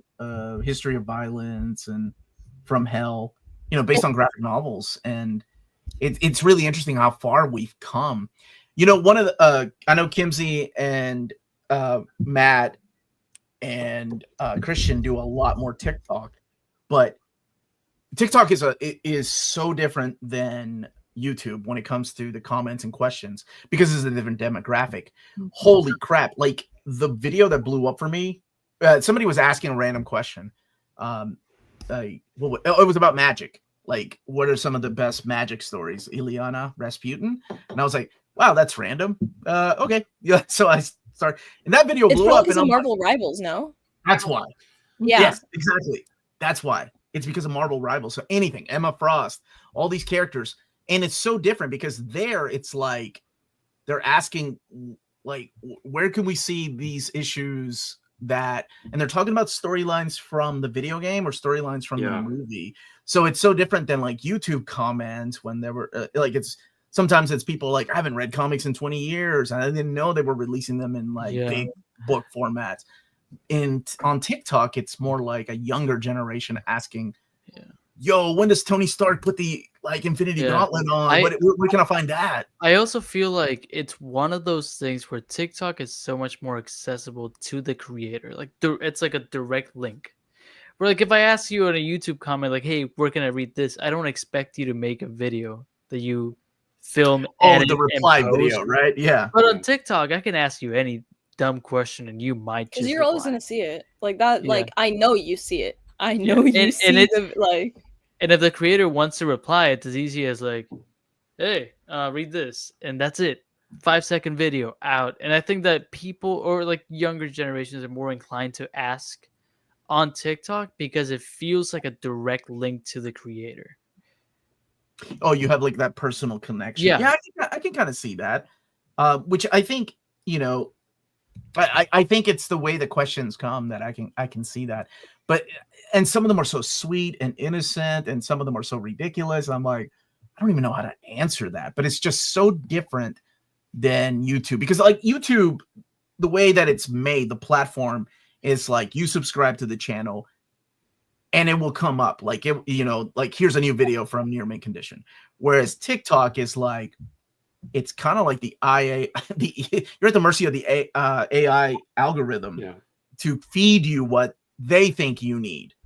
So if you like Kimsey's video on her freaking out about Lego Batman, then you're gonna get nothing but like Lego Batman stuff. You may or may not. Can a girl not like Lego Batman? No. You're more than welcome to. I'm excited. Are you gonna play it? Actually, I think the voice for Bane is hilarious. Like I thought know. that was I haven't even talked about what I've been reading, but let me get this quick.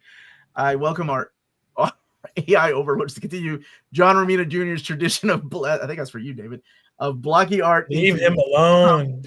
We're all leave him alone. No need for books. We're all Kirby had blocky faces, and he's the GOAT. Okay.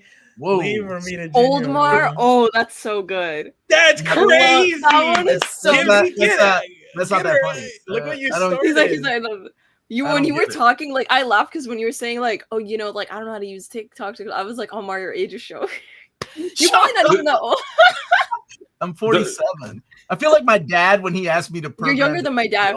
If that makes you feel better. That doesn't at all. That doesn't at all. I don't know. See, that hurts. That's gonna make me feel better. But ouch. I'm Omar's age, so that. But I just hide it. So that kind of. He just hides. I'm 42, so. Well, you all look good for your age. I'm 19. I think there's a little bit of a. That's why I invited you on for your hot Transformer Bayformer.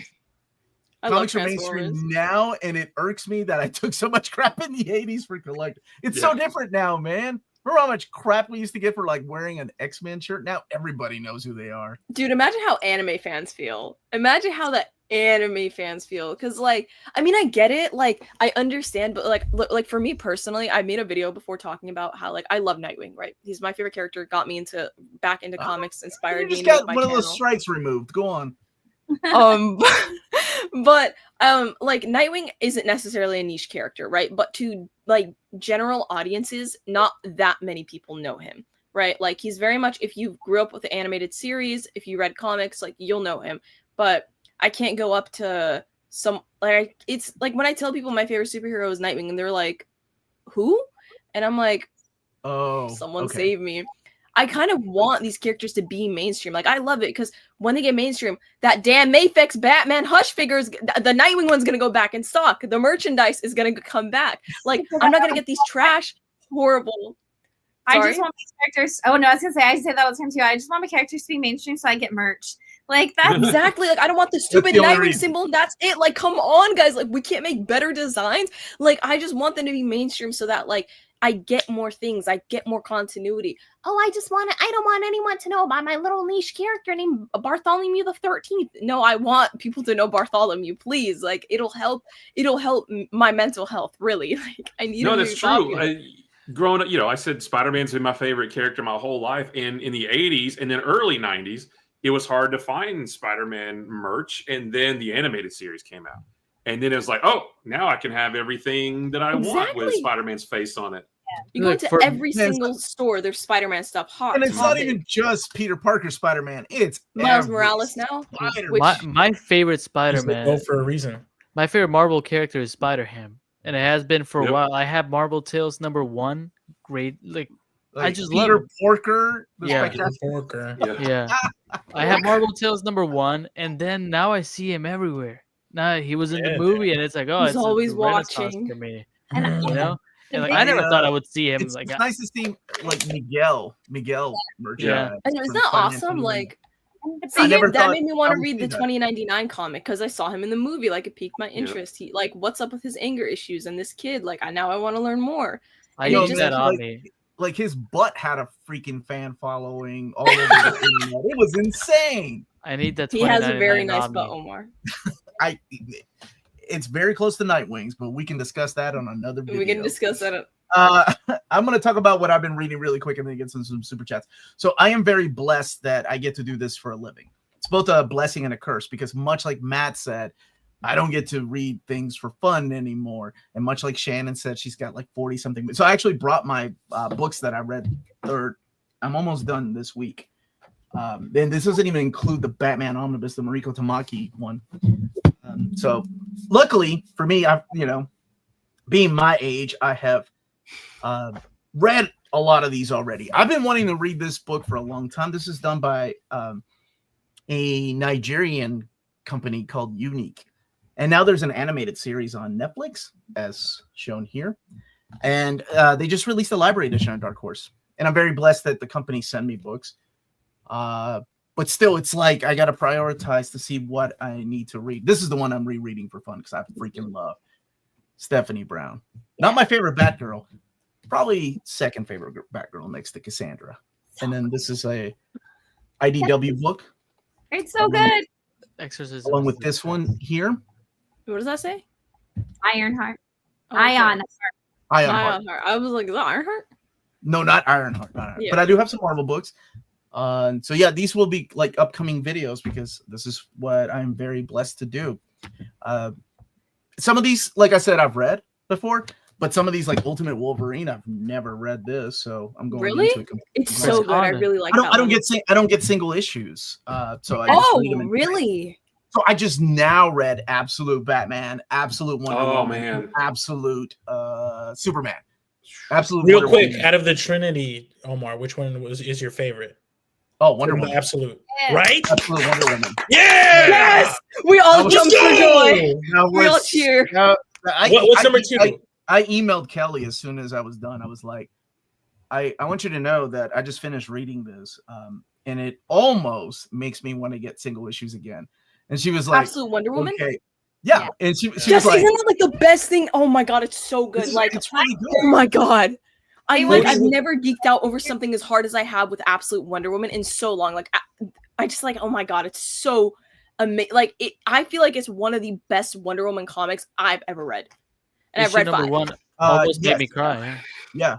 Like, yeah, same, Christian. I was teary-eyed reading it. I thought it was really because I'm a big fan of Hayden Sherman. I've loved their work since Wasted Space. It's one of my favorite comics I've all put out years ago. But man, that kid, they're just too good to be so young. But their art in Wonder Woman just blew me away. And then I thought it was gonna be like heavy metal badass Wonder Woman, but man, it had a lot of heart. I just loved it. I thought I loved everything about it. And that freaking Buster sword that she pulls out of her little bag, I was like, Yes, oh it's man, it's so good. bad. Oh. But she's only used it once in the whole series so far. Oh, okay. But I love how she got it back. I like how she names everything. Oh, I loved it. And Absolute Superman comes a close second. Thank you. That's my favorite. Thank you. Superman's my It favorite. Yes. Really like that. For the absolute titles, I think it goes for the Trinity. I haven't read like Martian Manhunter or Flash yet. Yeah, But- right. I've only read one issue of Martian Manhunter because everybody keeps talking about it. I'm like, damn it. I think it goes Wonder Woman, Superman, Batman. I think I think shout out Scott Snyder. I love I love the concept, but I do think Batman is getting I think there needs to be like even more on Superman and Wonder Woman. Superman is, oh my god, it's everything. It's everything and more. Like It's I everything. love So good. the portrayal of like this innocent, shy type of kid, and then he goes full Yeah. badass. The Yeah, suit is so awesome. Green Lantern and Manhunter. Read Martian Manhunter and read Absolute Green Lantern. Those are actually like those favorite. two are done by some of my favorite creators. I love Denise Camp. I mean, they're all great. All 6 of them It's are so great. good. Yeah. What's the other one? Flash? Flash. Or Yeah. Flash, yeah. who's doing Flash? Lemire. Jeff Lemire. Lemire? Oh, I like that guy too. Huh. Okay, I can't wait. Well, I have to wait like 6 months, I think, when they come out in trade paper or. Wait, do you not hardcover just read them format. online? Like, do you not have a subscription? Oh, or buy Kenzie, them? did you not see my stack for this week Ooh, of books I have to right. read? Yeah, right. That's why. No, I ain't got time. Wait, And- so like this is your full-time job? Yes. Yeah, So Okay. I'm very blessed to be doing this. No, sorry. I was just like, you know, people are like, oh, this is my job, but it's like, oh, like I do work like part time. No, I did. I was I was in IT for 20 years, and then I lost my job. Oh, so you got your bag already. Yeah. That means money. That translates to you have your money. That's not what I already. said because unfortunately, well, how do I put this? I was always good with investing, but unfortunately, you know, when you start making, like, I was a project manager when I left. When you start making a certain amount of money, like I learned from my dad that you have to live like beneath like how much you're Your means? making, just in case. And I live by that to this day. So I was very, very blessed that I had already started a channel. So I've been doing this for 9 years now. This is my 9th year on YouTube. And in 2020, it just kind of took off because everybody was It was COVID, right? at home with disposable income. So then I thought to myself, okay, once this is all over and everybody goes back to their normal lives, if I could keep like maybe 5% of the people that are watching right now, and it wasn't an easy decision because I did try to find work. It was just nobody was hiring. Mm-hmm. And once you're in, unfortunately, the thing that sucks is once you're in a certain field and you've been doing it for so long, you start making a certain amount of money. Nobody wants to hire you for anywhere near that. So everybody all the offers that would come, which rarely came, by the way, were just, oh my gosh, it was insane. It was like 45%. It was like 45% less than what I was making. Well, and it prevents you from finding another job too, somewhere you might be happier because, like, well, nowhere's going to pay me what I'm making now. So then, I have 2 kids, and they relied on my insurance, right? Because we live in America and we have to have insurance. But what ended up happening is my wife and I looked at my, our YouTube channel, and I was like, if I tweak some things and I start a Patreon, I could do this for a living. I'm not going to be making near as much as I used to, but that's okay. I'm a lot happier. It's a different level of stress, just like Shannon can tell you. She owns her own shop. It's a lot. Like, I would take the stress that I have now over the deadlines and going over budget during a certain project and corporate America and dealing with a bunch of assholes that so I'm very blessed to be doing this. So now my level of stress is like, oh damn it, my internet won't work, and these people just jumped on. I gotta run upstairs to get my laptop, or man, I'm falling behind on my reading, and that it's that kind of level of stress. But it's a blessing. I mean, I don't know what the percentage of me existing here is, but like you kept the percentage of viewers in this room after the pandemic, so like it seems like you have like a loyal fan base. Yeah. The my viewers are great. They're wonderful, and you are. I said this. You are omnibus. He is omnibus. You know what that is in Spanish, right? It's just a bus. You are the influence, dude, is crazy. It's so kudos. He's the father, dude. Omar, when I we met at C2E2, and when you were at a different table, and Comic Book Stash and I and some other friends were at another table, and when I looked back, and I was like, oh my gosh. That's Omar. I watch his videos all the time. That's Omar. Oh my gosh! And then he came over. I was like, oh my gosh! I'm not. Stop. I don't know if I should. You see, Kimsey, that's how you get invited back. Yeah. I'm not. Omar, my favorite content creator of all time. Please tell me more about myself. He didn't even react to like meeting me like that. He watches all my videos. I witnessed him see you, and it was like, because we were on the same table. He was like, guys. Don't make it so obvious. Look behind me. That's so sweet. It wasn't no, you guys were a lot of fun to hang out with that night. I have a lot of good stories out of that night. So that tells you a little bit about myself, which I did not mean to do. But Shannon, what was your very first comic book? You could not have just opened up a comic book store without being a fan of comics to begin with. So that I was like allowed to have for me was my mom would buy me Archie books, and I grew up on Riverdale Street, but it was in inner city San Antonio. So I was really confused as how come my Riverdale and their Riverdale did not look the same. It was a very confusing time in my life, but so I read that all through the 80s for myself, and then I would steal my brother's comics. And I would always take his because my mom would get him X-Men, Superman, all that. And so I would just like kind of steal his and read them. That was what I would steal. My brother actually, the first comic, like floppy comic that somebody ever bought me that I was of a big two was my brother actually bought me The Death of Superman. And then my brother immediately took it back and sold it. So, because he found out that they were like, which version? Bag. And the poly bag?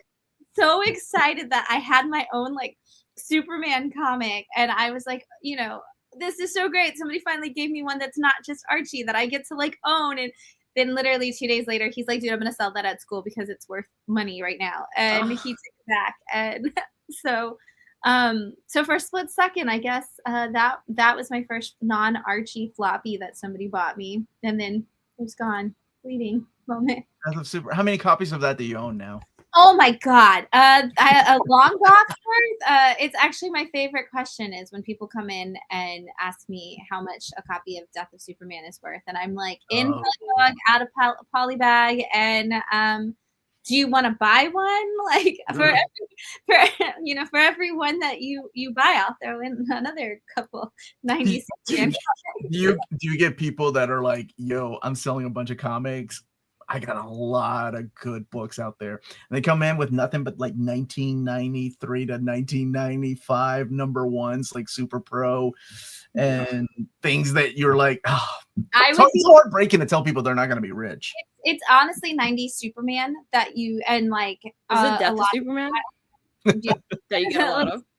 We get a lot. You get a lot of Death of Superman. That's not like you can make a stack of those.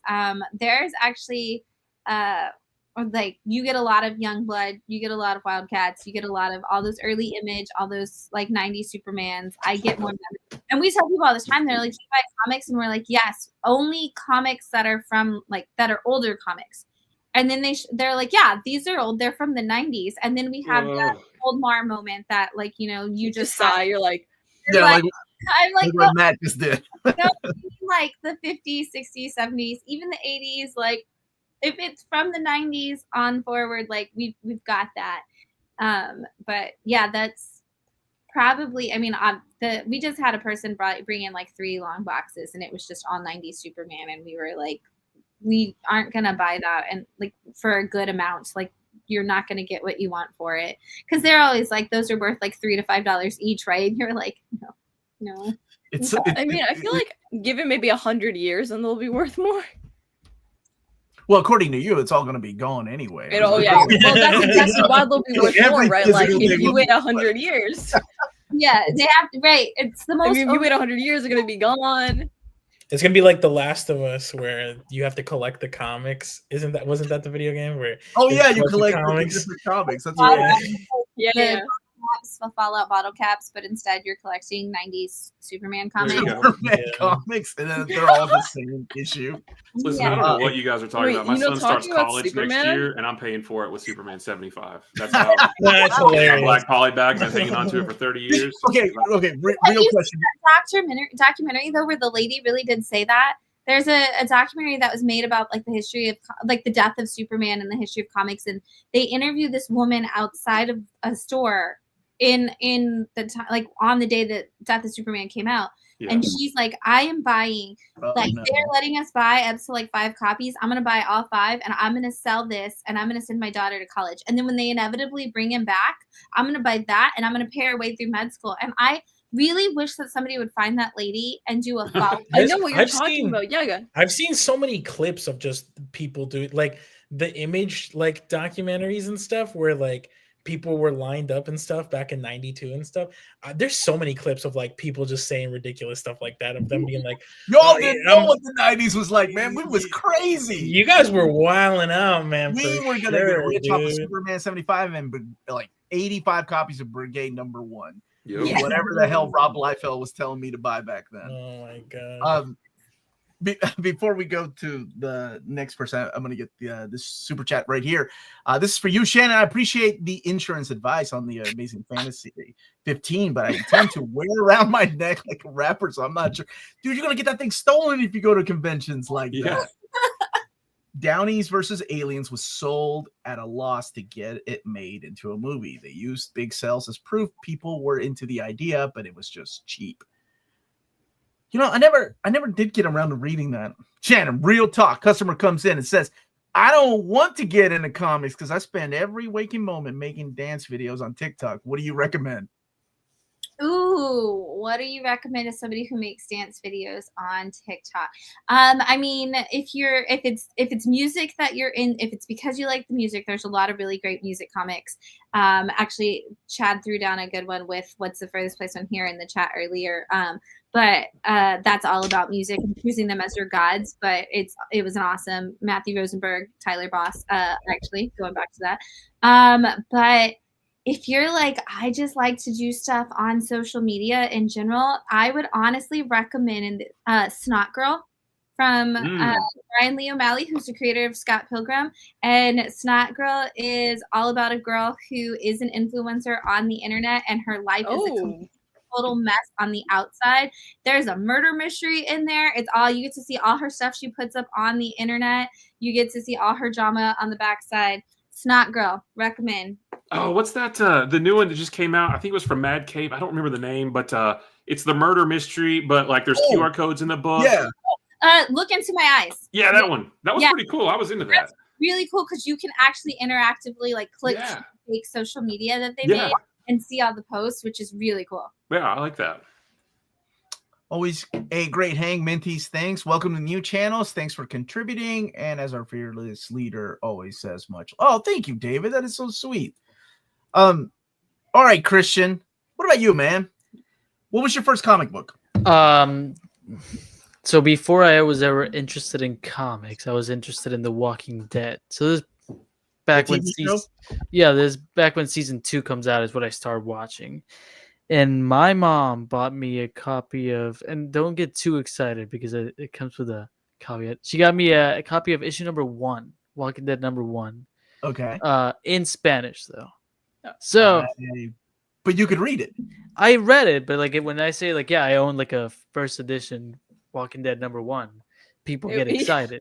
I was like, okay.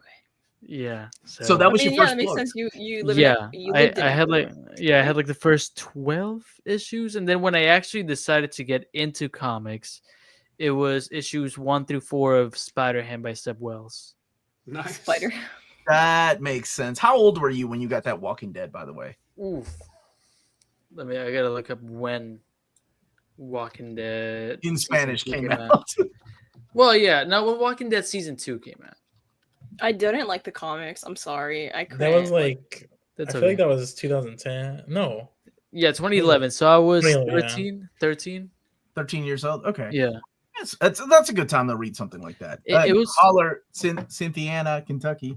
It was one of those things where, like, Big my shout out. cousin, I used to live in a building with my family, and my cousin came up to my apartment and said, like, "Hey, your favorite character got shot in that show you like."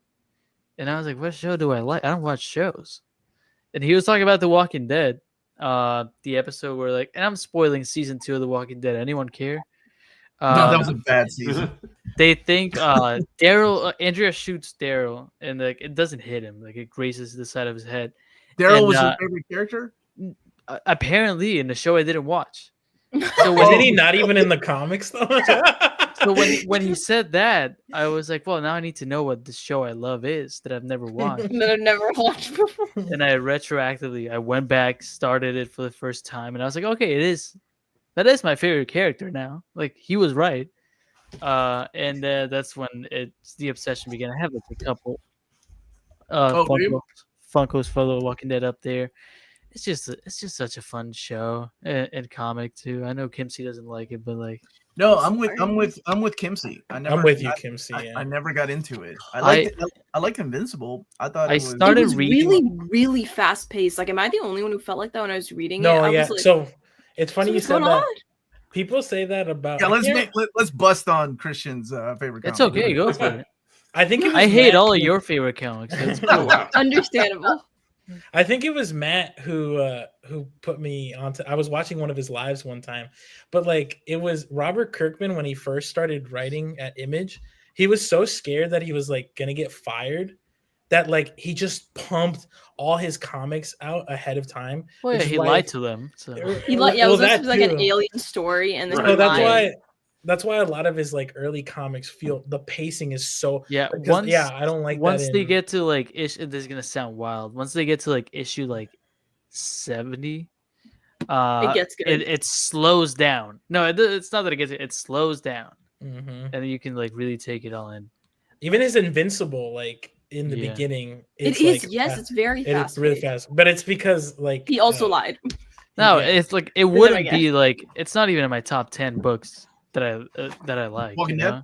Yeah, it's like it's a book. You know, it just started this. Yeah. Shout But out like to if someone Walking Dead. asked me for a recommendation, I'm not gonna say Walking Dead. Yeah, I think that's why I read the first maybe 2, 3, 4-ish volumes because they had the The those deluxe hardcovers at my Oh, library, and I was like, okay, well they have all like 15 or whatever is out. I guess I'll like pick up them, and then I put them back like the next day, or like not the next day, No, but like it- after like a week, I was like, I can't. They're taking up But space. I can't. I think a lot of the problem for me was I didn't like any of the characters. So except Yeah. for Michonne, I liked her. Yeah, I think when people ask me like, "Oh, where should I start?" or like I always say, like I started reading Marvel, DC. The comic book that really changed my life was probably Nice House on the Lake, because Nice. it's an That's a good one. indie, but it's not really, and it's 12 issues. And You Are know you what? reading the new series? Yes, I am. It's Is really it- oh yeah. Do you guys think that? Do you consider Image Comics an indie, like comic book? Do you know what I mean? Like, because Mhm. I had this argument with a lot of people. They're like, it's not an indie, but I'm like, Oh, I have no, arguments with a lot of people all It the kind of time. is because it's all it's all You've had a couple of creator Kimsey owned. does, Like yeah. Kirkman Well, owns Invincible. Right. When you think about indie, and I know Shannon's about to jump in here because I know. Oh, she's like, I this love, is I love mine. it. I love it. But like, I think of Ninja Turtles, and Ninja Turtles is literally like billions of dollars, like Yeah. movies, animated shows. But it really was an indie comic. Yeah. So It started. Oh, maybe it starts off and then I guess. yeah, it's still an What indie. what do you think, Shannon? So I will still say that Images because of the fact that, like you just said, Kimsey, and Omar, it's creator owned, and you have to put the money up at front. Like you, the creator, put your money into making that book when you make a book at Image. And so like you're hiring your creative team, you're putting in that all that stuff. So if I wanted to make a book at Image, I would have to have my artist, my letterer, my colorist, and I have to build those contracts and I have to pay them. And I've written contracts for creators who were publishing books through Image for their creative teams. And so you are in charge of all of that. And it's like they're kind of your like sub distributor essentially more than they are like the publisher at that point, because you're putting it all together and then they're running it through their people and you're getting an editor. You get the Image editor who tells you like, yes, this is what you need and this is how to make it better and stuff. You can even go right now, I think, online and like apply, right? Yeah. And yeah, they keep it open some like solicitation. Like you can solicit a book with Image, but it's you. And so they don't pick up everybody, but I mean, it is creator owned. You still retain your rights. You still have to put that in like money into it and stuff. And so it loses it because you see that Image logo and you think like this, like we said earlier, like that is the big three. It is Marvel. That's what I'm DC. saying, right? It's like not, you own it. It's Dark Horse is the same way too. It's the same formula. It's more of it's just like a small like the small press that like blew up essentially. And, but even go ahead. I'm so sorry. A little bit of a lag. But all I was gonna add, but even creators like Rick Remender, when they want to reprint like a hardcover, they have to put a little money in. Yeah. Too. So it's not just Image. Image is also putting money in, but the creators it's almost like taking a gamble. You'll see Tynion run like Kickstarters. And I think that the difference is that our industry doesn't use the term self-publish. Yeah. We use the term like we don't define it like the way the traditional prose side does, where it's like you're a self-published or you're a small press published or you're a traditionally published. We don't put it up in that way. And I think that's where it gets more confusing because like there's the concept of like indie, we think like you're doing it on your own, like you're an independent person putting it out there. But at the same time, like there's small press and there's indie. And in the traditional publishing side, like if you were doing your own book and you put it on Kickstarter and then you put that out, you'd be considered self-published. But we don't use that term in the comic side. And I think that's where the confusion comes from. Is it indie or is it not? And we kind of use indie. Indie's kind of the umbrella term for like anything that's not Marvel or DC at this point. And it's not necessarily the accurate term. It's like creator-owned, small press, self-published. There's something like that, like even like in movies, like you get A24, giant studio. Yeah, they're an independent studio. It's a film. They just distribute the movies and that's it. Huge, everyone loves them. Like there's TikToks about those guys. I wouldn't know about everybody, but like they're an independent studio, you know, and like just because your name got big doesn't mean like they lost. Yeah, and I hate that. I hate when people say Image isn't. Well, it's not like technically, but I mean, like I consider when I think of indie, I think independently owned. Like you independently owned Invincible. Like if Kirkman wanted to go and make like I don't know Invincible underwears, like he can go do that, right? Like because it's his. I'm wearing them right now. He's wearing them right now. Like if Kirkman wanted to like I don't know market it with them like smoking or something, he can do that because it's his. He owns it, right? And I mean, he's that man doesn't need to touch a paper or pen anywhere in his lifetime anymore. I mean, his story is honestly incredible. The confusion comes when there are literally people that are creating their own comics by like printing them themselves and like taking them to Shannon or Matt's shop and being like, hey, could you guys maybe sell like 5 copies of this? And to some people, that's the definition of independent. Like somebody is in their basement with a printer or at the school. That's not fair though. I don't like that. I consider indie as independently owned. I own the rights in every single thing well, not necessarily fully. I don't think there's anything wrong with that. I think I think we now have this umbrella of definition. Like I know Shannon and Matt know this because we lived in an era where we didn't have the term graphic novel, right? The graphic novel in the early aughts changed because of bookstores and chains. They were starting to market because of collected editions, right? I'm sorry, we had graphic novels. I was gonna say we didn't have the term graphic novel, it was different. Original OGNs, right? The original graphic novels. But Watchmen, for example, was not what we would consider a graphic novel. It was a collection of 12 issues that they put into a trade paperback is what we called it. But that term started changing in the early aughts because bookstores and the mainstream stores that were selling these books now wanted to have people come over and check out comic books, but they didn't want to call it comic books, so they changed it to graphic novels. I still have that argument with people. And I'm like, dude, I'm in my 40s. I didn't call it this either, but times are changing. We got to change with times. Otherwise, you're going to get old on our own language. On your own show.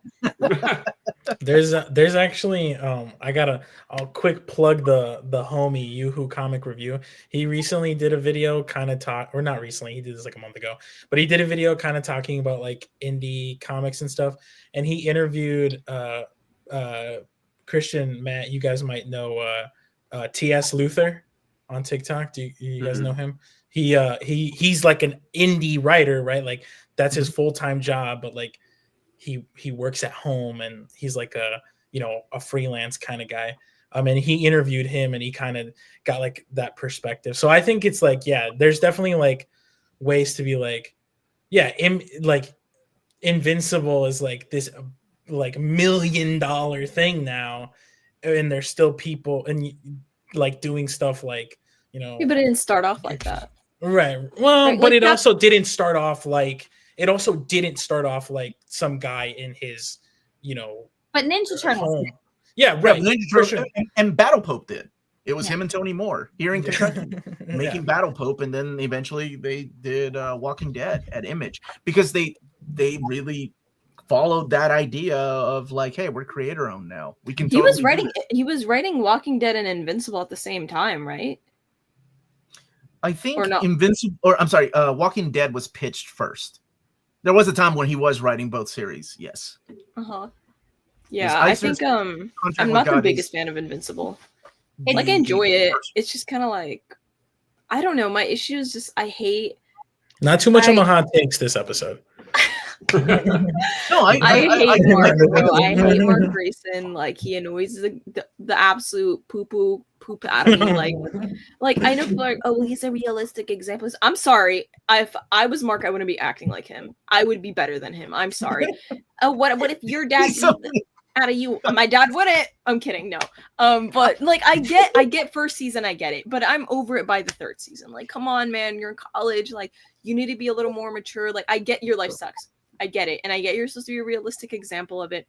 I understand. I get the point. I understand the point because it irks me so badly when people are like, you don't get it. Like, that's supposed to be the point. It's like, I don't think Mark is a good person. Kind of like. That's crazy. I thought it was a fun comic. I think its success it came from the fact it did something that no other comic did, which was like the evil Superman trope with Omni-Man. That's not true. No, we've had like Red Sun, and we've actually had Ultraman and things like that. I think what did it was just like it read so fast and so easy, and it had these wonderful colors, and it was almost like watching an anime from time to time. Sometimes really simple comics, big fight scenes, and if you like things like don't disrespect Ryan Otley like that, Kim. That's sort of how not like simple in a bad way. Like I just love. I agree. And, like it's such a simplistic art style that it's so easy to read. Like it's very cartoony, right? It's sort of how I felt. That's how I felt about Radiant Black. Radiant Black was like, new superhero. I get to read this, and now it's like a whole universe. Yeah, dude, I love what's his name? I love Ryan Parrott, who writes he writes one of the books in the Red universe. Red Sun. Yes, dude, he's so awesome. He's such an awesome guy. I love him. I worked with him before, and he was just so cool. Oh, did you? That's cool. Yeah. I think I'm just glad to hear that you're finding because I think it's very important. Like, I think everybody here coming in with their favorite comics and what they're currently reading makes me really happy because that's it makes me proud that comics are still being read. So whatever you're into, Kimsey, is very important because you said you're 19 years old. Now, you have physical media because of the DC Compacts. Oh, brother, do I have physical media? Too much. Like, if you see what's in front of me right now, it's horrible. It's terrible. Right now, I have these right in front of me, but I'm not. What do you got? I have Spider-Girl issue 1. This was sent to me by That's by my buddy someone. Torun Grumbeck wrote that. Oh, that's awesome. And then I have Oh, you would love her. Paper Girls, the compendium. The compendium. Yeah. Yeah, That's a good I one. have Yeah. more. They're just over there, and my room is atrociously disgusting. But I also have Funko Pops, which I know people hate. And I just ordered. I spent $102 on the Mayfix Batman Hush, the gray and black. No, That's the a blue and I gray have version. 3 of those. Dude, I don't What? regret it. It's a beautiful figure. It's a I holy have- grail. I I love have that 3 man. I of the wanted it so Mayfix bad. Batman Hush. Close my eyes and press purchase. The same 3? Yeah, I have 3. I have 3. I have a lot of toys. I have a lot of Mayfix, but I have 3 of the Mayfix Batman Hush and 3 of the Daredevil. I've got 2 Spider-Man. I like to double up. You don't have the Nightwing one then? I do have the Nightwing one. Okay. You only Yeah. got one of those. I got you. For now. And once it gets re-released, I'm getting Then you'll have 3. it. Yeah. So, because I think it's very important. Shannon and I think Matt, both of you work at the comic book store. Shannon owns it, but what's the age demographic of people coming into the shop? Would you say? So I think I'm going to be a little skewed, but I do get to hear from all comic book stores. 'Cause my store being that it's a nonprofit organization as well, I see as many kids that are under the age of 10 that I see adults that are over the age of 50. I have a very large family demographic coming in. However, you're seeing a lot of that 20 somethings market this summer. Has been really big on the 20-year-old to like 35-year-old market coming in and just diving into everything. And a big chunk of, everything y'all just talked about is huge for that. Like Invincible is insane. I had a 13-year-old kid who came in this last weekend who said he loved Invincible and he thought Robert Kirkman was the greatest comic book writer of all time. And he had a list of every book. Interesting. And he wanted to get every book. And it's like, because you're 13 and like that's the thing you jump in on. And of course, like we were talking about with Walking Dead, like whatever the first thing you jump in on is, you're like, this is so good and I want everything else by this creator. And we see so many of the kids coming in, let's be real, the number one selling comic is nothing that any of us have brought up today. The number one selling comic and graphic novel out there in the world is Dogman. Mm-hmm. Yes. And Dogman really? is all books in all markets. Like when you I guess Dogman is peak. It's I wasn't aware. It's been peak. You go It's been peak. conference and they will give you the totals of every genre of book and they will compare it to Dogman separate. Like Dave Pilkey is his own category of numbers at this point. And that is like you can't stop that. How like rich is he? I'm so curious now. Dogman. Yeah, he's huge. Underpants too. And so right. And it got a movie. Both of them did, and I remember. My buddy worked on the Dogman movie. But it's like that's like honestly, like you're gonna see we see kids all the time as young as like on an average basis. Like I see 7 to 10 to 11-year-olds all day, every day. Not now that school's in session, after school. But I'm also seeing your traditional comic book fan. But that new market that really this summer was the hottest like demographic was that like 20 somethings into the early 30s, just really diving in for the first time to subscriptions, pull list, graphic novels, trade paper, awesome. Just growing that market. Matt, Oh my god. I think like as far as repeat customers go, like your weekly customers, it's probably 20s up. And there's some guys, at our shop older than me, and that's saying something. But there's and our store has a kid section too that they're looking to expand too. So we get plenty of kids coming in with mom and dad and things like that. So sell lots of stuff for kids, but like repeat like weekly customers, yeah, it's definitely 20s and up. Kimsey, did you have some kind of realization or awakening? Yeah. Are you guys excited for Deadpool and Batman and Deadpool? Because I'm gonna order 15 different variants of that number one. I am. I like when everybody wins, right? Like you have two big companies. I'm actually more excited for Crypto and Jeff the Landshark. Right. Landshark. That's what I'm most excited about. I'm buying The a lot of team-ups are number so one. odd, but I'm kind of like excited to see what they do with it. Like it's definitely not in my what I would have thought of, but I'm kind of like, okay, this is weird. I want to see what we're gonna do with it. Like, what was it? I think Crypto and Jeff was great. That was like my favorite one for sure. I thought one that was kind of odd was I forget her name, but it was Nightwing and X20. It's X23, right? Oh, That's Laura. what- Yeah. She's I forget her Wolverine name. now. Yeah. That was really odd. I never would have thought of that, but like I'm kind of excited to see what they do with it. I think it's gonna buy mainly a lot because of it's Tom Taylor. That's why they did Tom Taylor wrote both of those characters. So Yeah. actually, he made me a Laura fan. I really like that book. I was humbled I by really that like Tom announcement Taylor. because like a couple of years ago, I said with my full chest, we will never see Marvel and DC work together again. It's just not, it's too corporate now. And then they did the Amalgam Omnibus, the DC Marvel Omnibus. Yeah, So we then knew I it was started coming. saying- Then I I started was saying, you guys need to get those omnibuses now because when they're out of print, you'll never get them again. And this is the last time ever that this is going to happen. And then they announced Deadpool Batman. I was like, okay, I'm never saying never on anything ever again. Ever. I can tell you, it was the weirdest announcement ever because it was at Comics Pro this year. Yeah, So yeah. we saw that happen.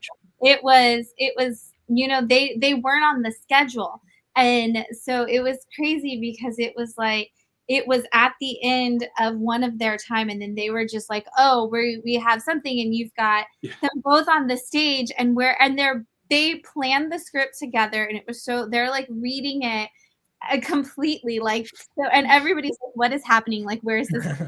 And we're all like, it's like this could not happen, this could not be. Everybody's the same as you, Matt. We're all like, this is not gonna Never happen. Yeah. I'm Omar in the room. I'm like, if it's not a crossover between Jeff Landshark and Crypto, then what's the point? Like, Yeah, what are you What's the doing? point, right? What are What's we even even doing? the point? folks? Why would they have a Like, crossover? Those are stuffed animals just waiting to be sold. like you I money. am very blessed. I signed an NDA with Marvel a few years back to announce things, and there was talk of me announcing the omnis of Amalgam and the classic stuff. And I thought at the time, so this was only just, by the way, the way these things happen, holy crap. It's amazing just how fast things get going. Like, it's not like they planned it for years. It was more like talks started, and then they were like, we think we're going to do this, but we don't know who's going to publish it. It's either going to be DC or us. If it's us, you can announce it. If it's DC, that's They're up to both them. announcing, right? Like, I mean, they're both publishing it. Yeah, well, I think they're trading. So my first question, as soon as that came out, I emailed my David people. at Marvel, and I was like, is this leaving things open for like new crossovers? And he was like, maybe. And I'm like, oh, dude, that's awesome. So after that, I can't remember who I interviewed. I interviewed somebody, and they were telling me, I don't think it's been announced yet. Chip told me what was happening, and then somebody else told me what they were working on, but I don't think that announcement has come out yet. And I'm like, man, this is so cool. People are not going to expect this, and they're going to be blown away, especially by the big omnis, right? Because everybody's like, oh, this is going to be the classic stuff, and that's it. And then when that door opened, it was like, oh no, a crossover. I tell you, the time they probably should have done it was in 2020. People would have gone nuts. Like in 2020, like Marvel DC again. Oh, that would have been crazy. They're seeing dollar bills. Their But eyes. I'm really excited for it. I think everybody wins. You're gonna have cells, and I hope they do the same kind of gimmicky thing that we did in the 90s of like voting for who wins in this fight. Yeah. And the popular, but now we got social media and all that, right? Like Yeah. they can get everybody in on this. Oh, that'd be Yeah, a couple so weeks cool. ago, You could vote on like somebody- Instagram or something. Oh, that'd be sick. Yeah, that'd be cool.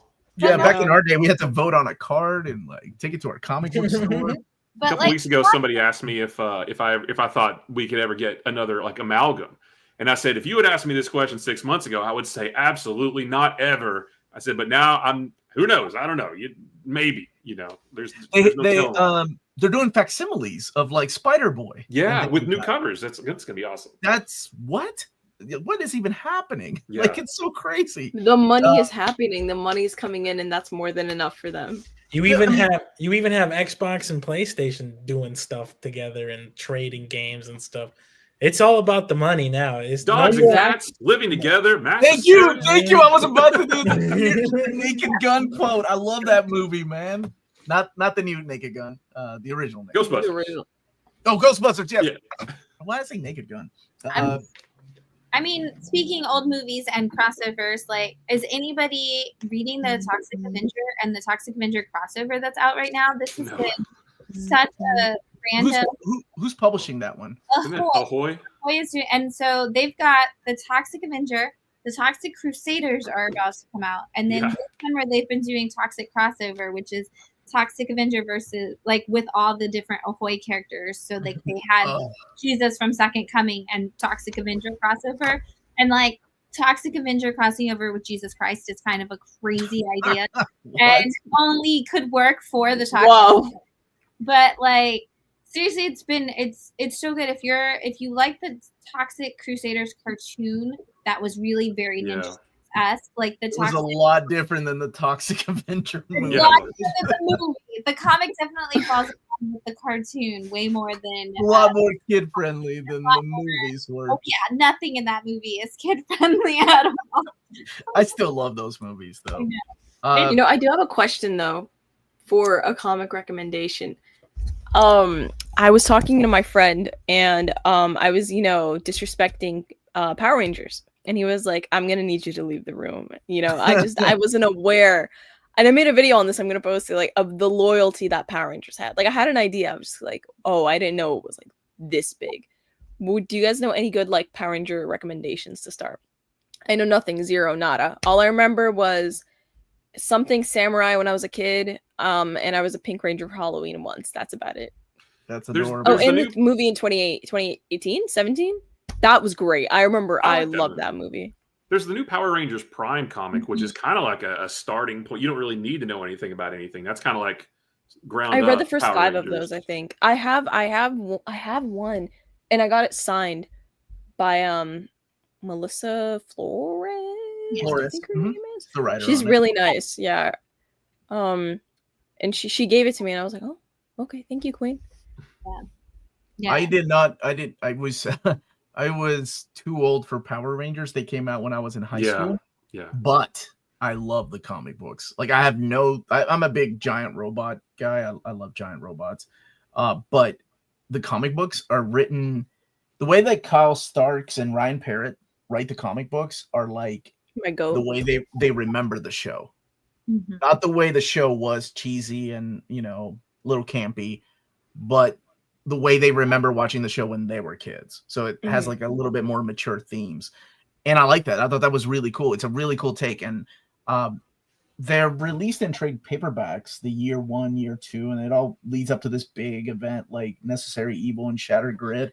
There's also hardcovers, but they're a lot of fun. Boom has been killing it with Power Rangers. And that's the first time I saw Dan Mora's artwork. And I'm like, I don't know who this guy is. Yeah, I didn't know he does that. Power Rangers, and then now I'm like the hugest Dan Mora fan ever, but that's the first time I saw it. It's an annual tradition here during Christmas to read Claus. I love sexy Santa Claus. Uh-huh. Oh yeah, oh good. I freaking love that book. I got the hardcover, the with the silver page linings. Oh yeah, it's beautiful. Beautiful.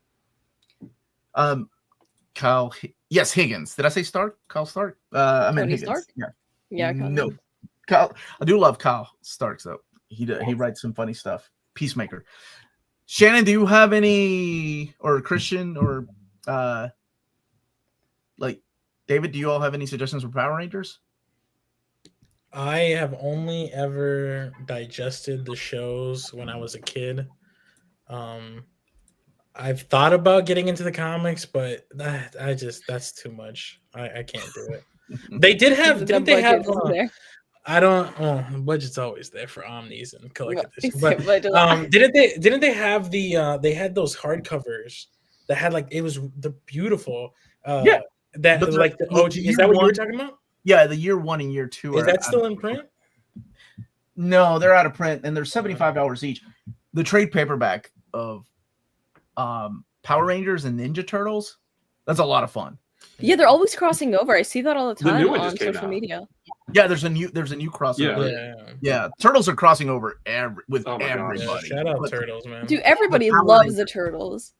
Turtles I are know how to great. sing like the That small first independent comic book, Ninja the Turtles. first I- part of it in Arabic. It's really funny because I would watch it in the Middle East, like TMNT. Like I would watch it in the Middle East. What's the translation?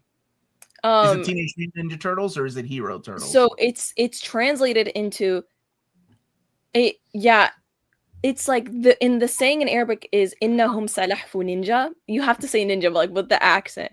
So okay. it's like they are.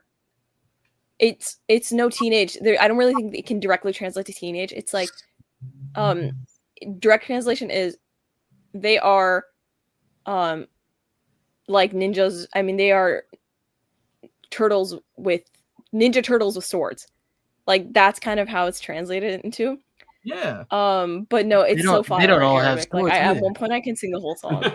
Yeah, but I I remember watching it in Arabic and the dubbing was so bad, but it was I think the Nickelodeon. It was the Nickelodeon one. Because it was CG the rap or song. It's like Teenage Mutant Ninja Turtles. Yeah. Oh, Brothers That's the best one I one. watched with my daughter. Yeah. Yeah. Wow, I just feel old. Okay. Yeah, that's a good one. I like that one. Yeah, it was really fun. I did, and I remember watching like the really old cartoons. Like I remember at one point watching it all on Really YouTube. old. Really yes, old. those are. I love Super TMNT. That was old. like the one thing I didn't I know they had actually televisions grew like up that. watching. 80s is super old, bro. God, Can't imagine. Imagine See, now that. we can relate, Omar. Now I can. This is the one thing I got. Now you're back on. You're back on. Oh my goodness, it's almost 10:30. I did not mean to keep you all this long, but this has been a lot of fun and educational, just learning what people are buying and reading. Let me get a couple more super chats. Wife is reading Jane Austen right now, and I said, I promise that I will bring something serious to read as I show up with What If Goofy Became Spider-Man. Oh, did they do a What If Goofy? I read the What If Donald Wolverine. I didn't know they did the Goofy Spider-Man. Comic Stash. Which superhero has the best lip curtain? I saw it in the chat and I stood up to get this. I don't know if it's the What do best, you got? but What do you got? someone's I think someone sent me this as a gift. And it's Oh, that's Oh, cool. the classic 80s. Wow. Yeah. I don't have just the mustache anymore, so I gotta change my name, but Yeah. I couldn't Comic grow book beard? this. I couldn't grow this a year ago, and one day I woke up and You needed readers in the beard. Just Yeah. I got it. I You get think it. Tony Stark over Dum Dum Dugan with the bushy red beard? Oh. I mean the mustache, the bushy red dude, mustache. I don't know every character. Okay, He's not, Dum Dum Dugan has not appeared in Marvel Rivals yet. Right. Yeah. Wait until he's on luck, baby. My brother is huge. Like he keeps me up with Marvel Rivals. He's like, you need to do a TikTok video on this. Like when I Emma know Frost that- came out, I was like, what? They're doing Emma Frost. He's like, Oh, my you brother's should have gay. been there for My that brother's gay, announcement. and he's like, wait till you see her legs. And I'm like, okay. That's exactly Whoa. That's exactly what I wanted to say. Wait till you. I remember it was insane, and everyone. Oh my god! Like I don't know if It you've was heard that the in term Squirrel Girl. gooner, but everyone's Oh. like the gooner is one. it was like it was that in Squirrel Girl. I've never played the game, but I know people got I play excited. that game too much.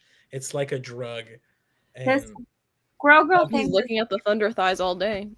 Dude, and they got Are we her looking voice at Venom down from the so back? good. Like whoever's voicing Emma is perfect. Having people come in and being like, "Do you have Squirrel Girl comics? I'm playing Marvel Rivals." I'm like, that's not the same thing. Like, I'm just pretty, like, Isn't she like the most powerful character in all of Marvel or something ridiculous like that? She's incredibly strong, but I'm like teenage boys coming in and asking me for. I'm like, she's not your manic pixie dream girl in the comics. I'm so sorry. No, give them whatever Great Lakes Avengers Yeah. miniseries. It's Yeah. like the has Squirrel Girl is my favorite Squirrel Girl of all media. Ryan North's Squirrel Girl Ryan gets a North. lot of love. Oh my gosh, it's Fantastic Four. It's the best Fantastic Oh, it's Four. fantastic. Like, Well, I right now. didn't mean that, but yeah, it's great. Yes, you Ah, did. fantastic. I didn't mean It's Say that that good. again? it's so good. Yeah. It's that good, man. I really Johnny his Storm's Marvel handlebar all-on-one that mustache. came out today is really good. Johnny Storm has a good one. Yes. I can't believe he hasn't shaved that. Oh, off. you It's guys so should have been there when ridiculous. Fantastic Four came out, and I was working. I was unbearable with the anytime. Oh, it's so bad. Like my coworkers were like, "You need to shut up. Like you need to shut up," because I was wearing my Fantastic Four shirt, and anytime I would buy a ticket, I'd be like, "That's a pretty fantastic movie." And someone came in with a ticket for Fantastic Four, and it had Invisible Woman on it. And I was like, "Oh, I can't see your ticket." And he was like, "Oh, no, it's right here." I was like, "No, I can't see." And he didn't get the joke until like the third time I said. He was like, "Oh," and I was like, he was like, he seemed really happy. Someone like understood, and I was like, Me and Yeah. Cody did a podcast episode all about Fantastic Four. And normally we do like a bit, like a joke at the beginning. And it's the one episode where we haven't done a joke. And the intro of the episode is me saying, let's not say fantastic one time in this review. Because everywhere, oh, it's a You'd say it's pretty fantastic fire. movie. Yeah, no, Yeah. I just said it's a 7 out of 10. I really liked it. I liked it a little more liked than it. It's good. Superman. You So like that's- it more that than is great. Superman? Is that what you just said? I did, man. It got me. Like I love Yeah, the I fact loved that it. we didn't have like a quippy villain. I love the fact that Yeah. they're all 4 different characters and they're all different than everybody else in the MCU. Because I was worried that, oh man, they're gonna make Reed into like Doctor Strange. There's a couple of things I didn't like about it, but overall, man, and oh my gosh, the aesthetics, like the Mhm. "Oh, world. it's visually the That- most that's- stunning Marvel movie." Yeah. Like when I haven't was a seen it kid, yet, that's but- the kind of like Pedro. cartoons that I would love. Is the world of Yeah. tomorrow. This is what your house is gonna look like. Yeah. And the entire world looks like this. Like, oh, I loved it. And then that I don't want to spoil it for people that haven't seen it, but that very last part where you find out where Universe 828 came from. Oh Yep. man, Oh, I- that that my manly Yeah. eye sweat coming down my face, man. That was Yeah. is that Vince McMahon meme where he's just going. No. yes. Yeah. I loved it. I thought it was great, man. I Yeah, like when I Superman. when I saw that, I was like, all I can think about now is what does Spider-Man look like in this? I know that I don't think it would exist in that world, but what would Spider-Man look like in this world? What would Iron Man look like in his, his 1960s red and gold with the like the horns on the mask? And what would Cap look like with the wings? And I was like, just put everything in this world and just go. Ryan North made me believe in joy, happiness, handlebar mustaches, and hooking up with aliens. Yeah, that's right. Detective hey, Spike Spiegel. It's kind of a it's a little bit of a drawn out story with Vile at first, and it's out in omnibus format. And I think my overview actually comes out tomorrow. I will say it's a little bit of a slow burn, but it does show Batman actually doing detective stuff. So if you weren't digging like Batman by James Tynion with Punchline and all that stuff, Fear State and Joker War, you may like this, but it is a little drawn out at first. And it's more, isn't it? For a good chunk. What's that? It's more. Dan Mora. Yeah, Dan Mora's Yeah. artwork, Yvonne Hayes, and who else was on He's there? everywhere. In my yeah, dreams, in my sleep, everywhere I go, I just see Dan Mora's. He's inescapable. Not that I hate it, I love it. At least I can't escape good art. It could be worse. At least. Who's it's your something favorite good. artist, Kimsey?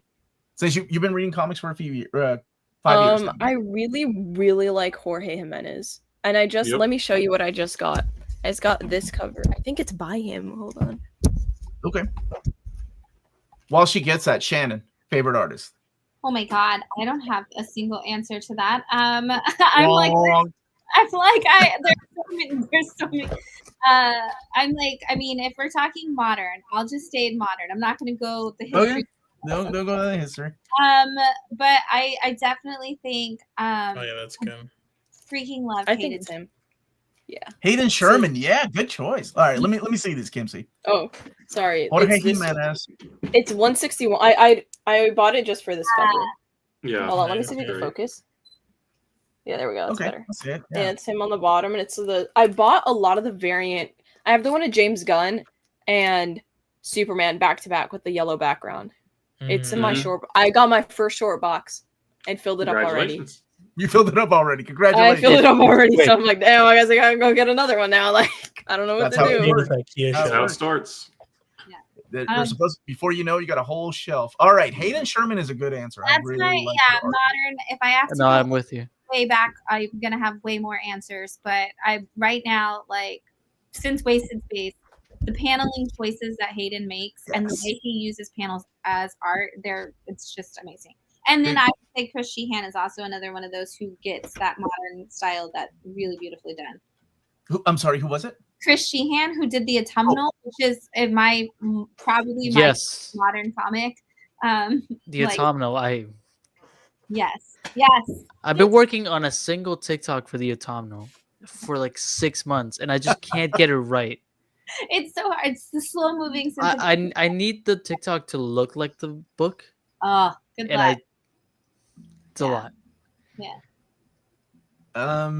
Christian, favorite artist. In the spirit of being quick, my friend Josh Hickson's pretty good. Okay, love him. Good answer. And he happens to be your friend. A plus. Yeah. David, best artist. Is it John Romita Jr.? He's up there. I think the greatest artist of all time, I think the greatest creator of all time is Jack the King Kirby. Wow. You really are going for the old souls. Okay. Yeah. I used to, when I was a kid, I don't know why. I mean, I started off reading a lot of like old comics because that's kind of what was readily available for me. And I remember seeing Kirby's art and I was like, this is weird, but I really like it. And then the older I got, the more I appreciated it. You look at like just his technical prowess, you see the influence he has. The amount of influence he has on the Image guys alone. Sorry if you can hear my dog crying, but the amount of influence he has on the Image guys alone, and then the influence that they would then give to other artists. I'm like, that's what makes him like the actual king of comic. Plus, like, also, sorry, this is my crash out. This is my rant. As a writer, as a creative, Jack Kirby, like, again, I'm not gonna hate Stan Lee, but we're not gonna spread propaganda. That Fantastic Four stuff, that the early concepts with the X-Men, all of that stuff is king. Like, that's Kirby, and I love that so much about him. His Fourth World is masterful. His like the separate stuff he was doing with DC, like the gang comics, the Etrigan the Demon, all that stuff. He is the king for a reason, and I love him so much. I love when on TikTok slideshows are pretty popular. It kind of irks my soul. I'm sorry if you guys do slideshows, but what?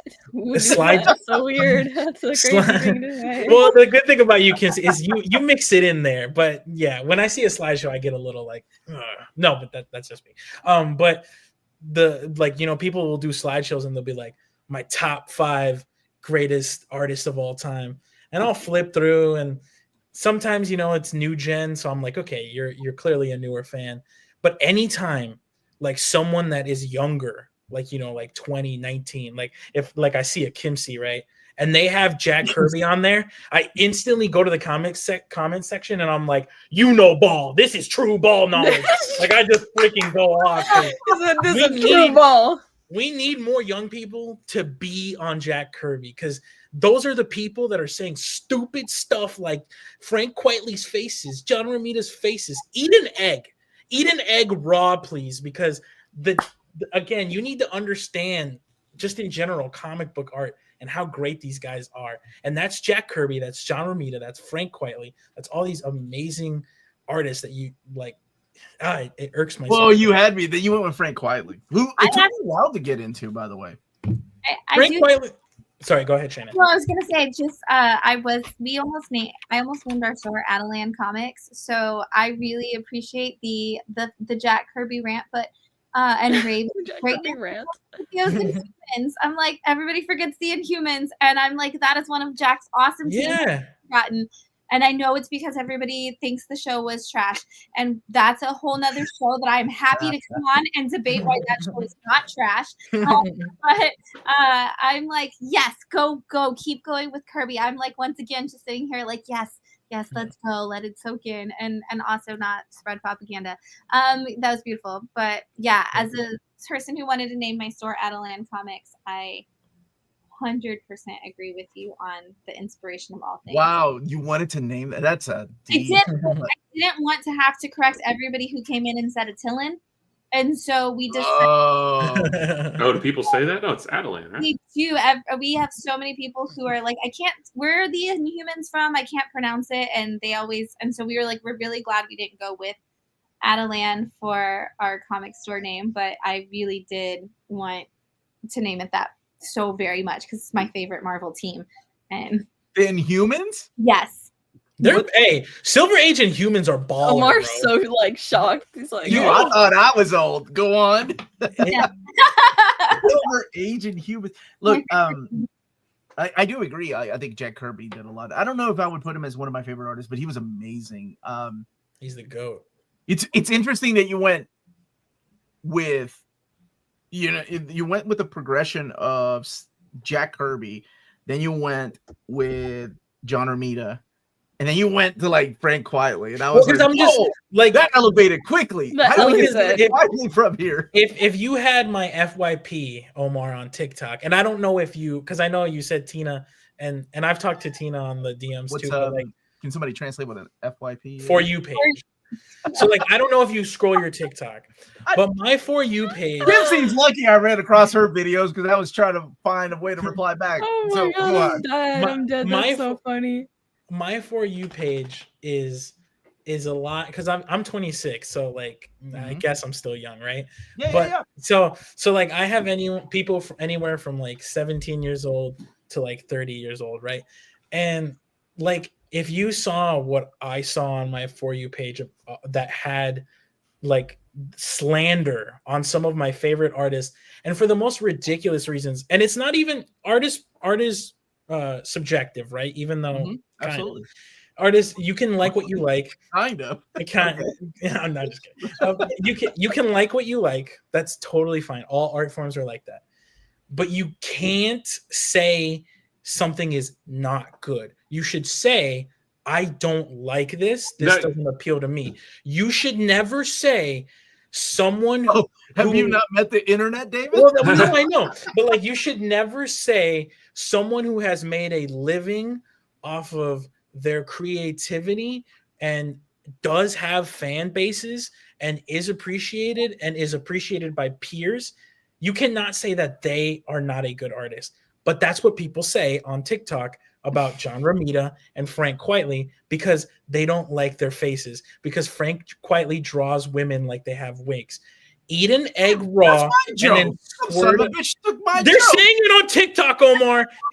I just And David's so passionate about this. I love it. They don't. I'm gonna steal that from you. Eat an egg. There was this guy who posted a video talking about John Romita Jr. and like how he wrote the coattails of his father. Blah blah blah blah blah. Wow. It irked me so hard that I made a full like YouTube video on it. Yeah, like he used that and like made a whole YouTube video, and that's one of my most successful YouTube videos. It has like 30K views. And the comments were, oh my God, I agree with you, dude. John Romita Jr. gets way too hated. The title of my video is the most overhated Spider-Man artist, or the most disrespected Spider-Man artist. And so all these YouTube comments are agreeing with me. You get the occasional, like, I don't know. But even the people that are disagreeing, they're at least saying, like, I liked your points. John Romita Jr. Isn't my cup of tea, but, you know, he definitely should be respected. And I'm like, why can't I get this on TikTok? Because on TikTok, I make a video about John Romita Jr. Why would you ever think you get respect on TikTok? People are like commenting and saying stuff like, oh, dude, Peter looks like his face was beat up and it's just a normal panel. And I'm like, I have too many accounts and too much free time to hate on your comments. Yeah, I'm talking about comics and somebody's commenting on a millennial pause. I'm like, what the hell's a millennial pause? Oh, I do it often. I'm like, I'm a freaking Gen Xer, man. I'm not a millennial. The greatest generation. Do you not know what a millennial pause is? Well, I do now, Kimsey. And I had to find out the hard way. It ain't happening again. Matt, were you done, David? Was that it? Yeah, shout out John Romita, shout out Jack Kirby, shout out Frank Quietly. Shout out Joe Kuber. Also, people like don't know his. Never mind. I'm sorry. Yeah, go ahead. My bad. Well, there's a lot of artists that aren't known, unfortunately. Yeah. A lot. Thanks, So I mean, it does have it helps to have a platform to kind of teach people. Yeah, that's the that's existence why of artists and writers out there. Yeah, that's why I love doing. Like I said, my YouTube channel is like mainly because I just love art. That's what my favorite part about the comics. And I think that's such a big role in the storytelling. And people like you, I told you before last time we talked, like I thought one of the most impressive things that you do in your videos is when you're flipping through the omnis and you just see a random, like art piece and you're like, oh, that's such and such. And I'm like, that's so impressive. And so that with some other creators like Comics Tropes on YouTube, I love him so much. Let me tell you something, dude. Like that trick never worked on women at bars. Yeah, that's why, because we already got women. I'm already booed up, so it's okay. Like, yeah, so we went to a bar. You impressed me with all your comic book knowledge. It works on people like Christian. It works on me. What it worked on. But it's good to spread like I just got done recording and editing a video. I did a video on Dick Sprang. And I'm like, okay. I know like people are, the thing is people are going to be like, I know I know that Batman art, but they don't know the person, right? They don't know the detail behind the creator and their techniques and stuff. So it's nice to like put that out there for people to be like, okay, I like that. Like, learn more. What kills me the most, and I'm sorry, Matt, I'm going to go on to you here in a second. What kills me the most is when people take one panel out of somebody's art. Like, who was it? It was the artist that did, oh my gosh, he did the Shang-Chi Master Kung Fu art. What is his name? And he, as he got older, he wasn't as good as he used to be. Mm-hmm. He did the Catwoman East of End, the Brubaker story. It's really gross for me. Oh my gosh, I'm sorry. Somebody in the chat will remember, but I remember seeing online somebody taking like a panel from like the Paul Gulacci. Thank you so much.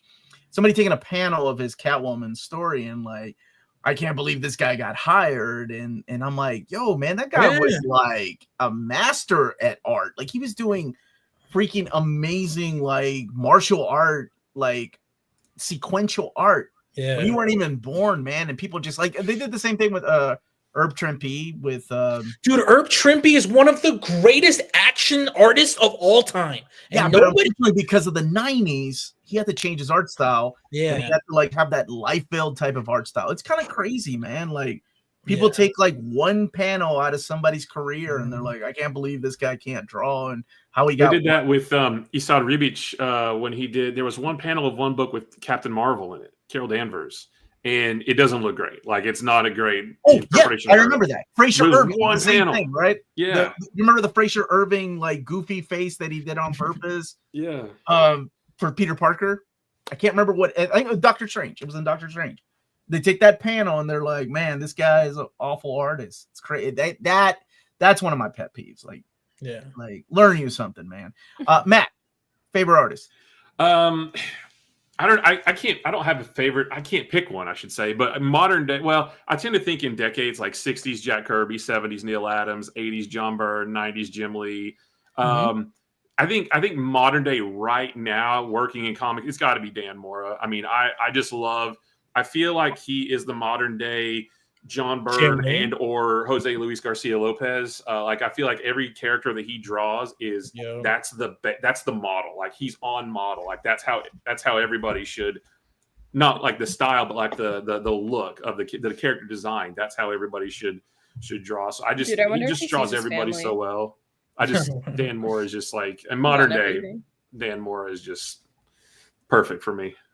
I really feel like Mora I like what you said, like Jose Luis Garcia Lopez and stuff, but I also feel like Jim Lee wise, you don't need to know art to know.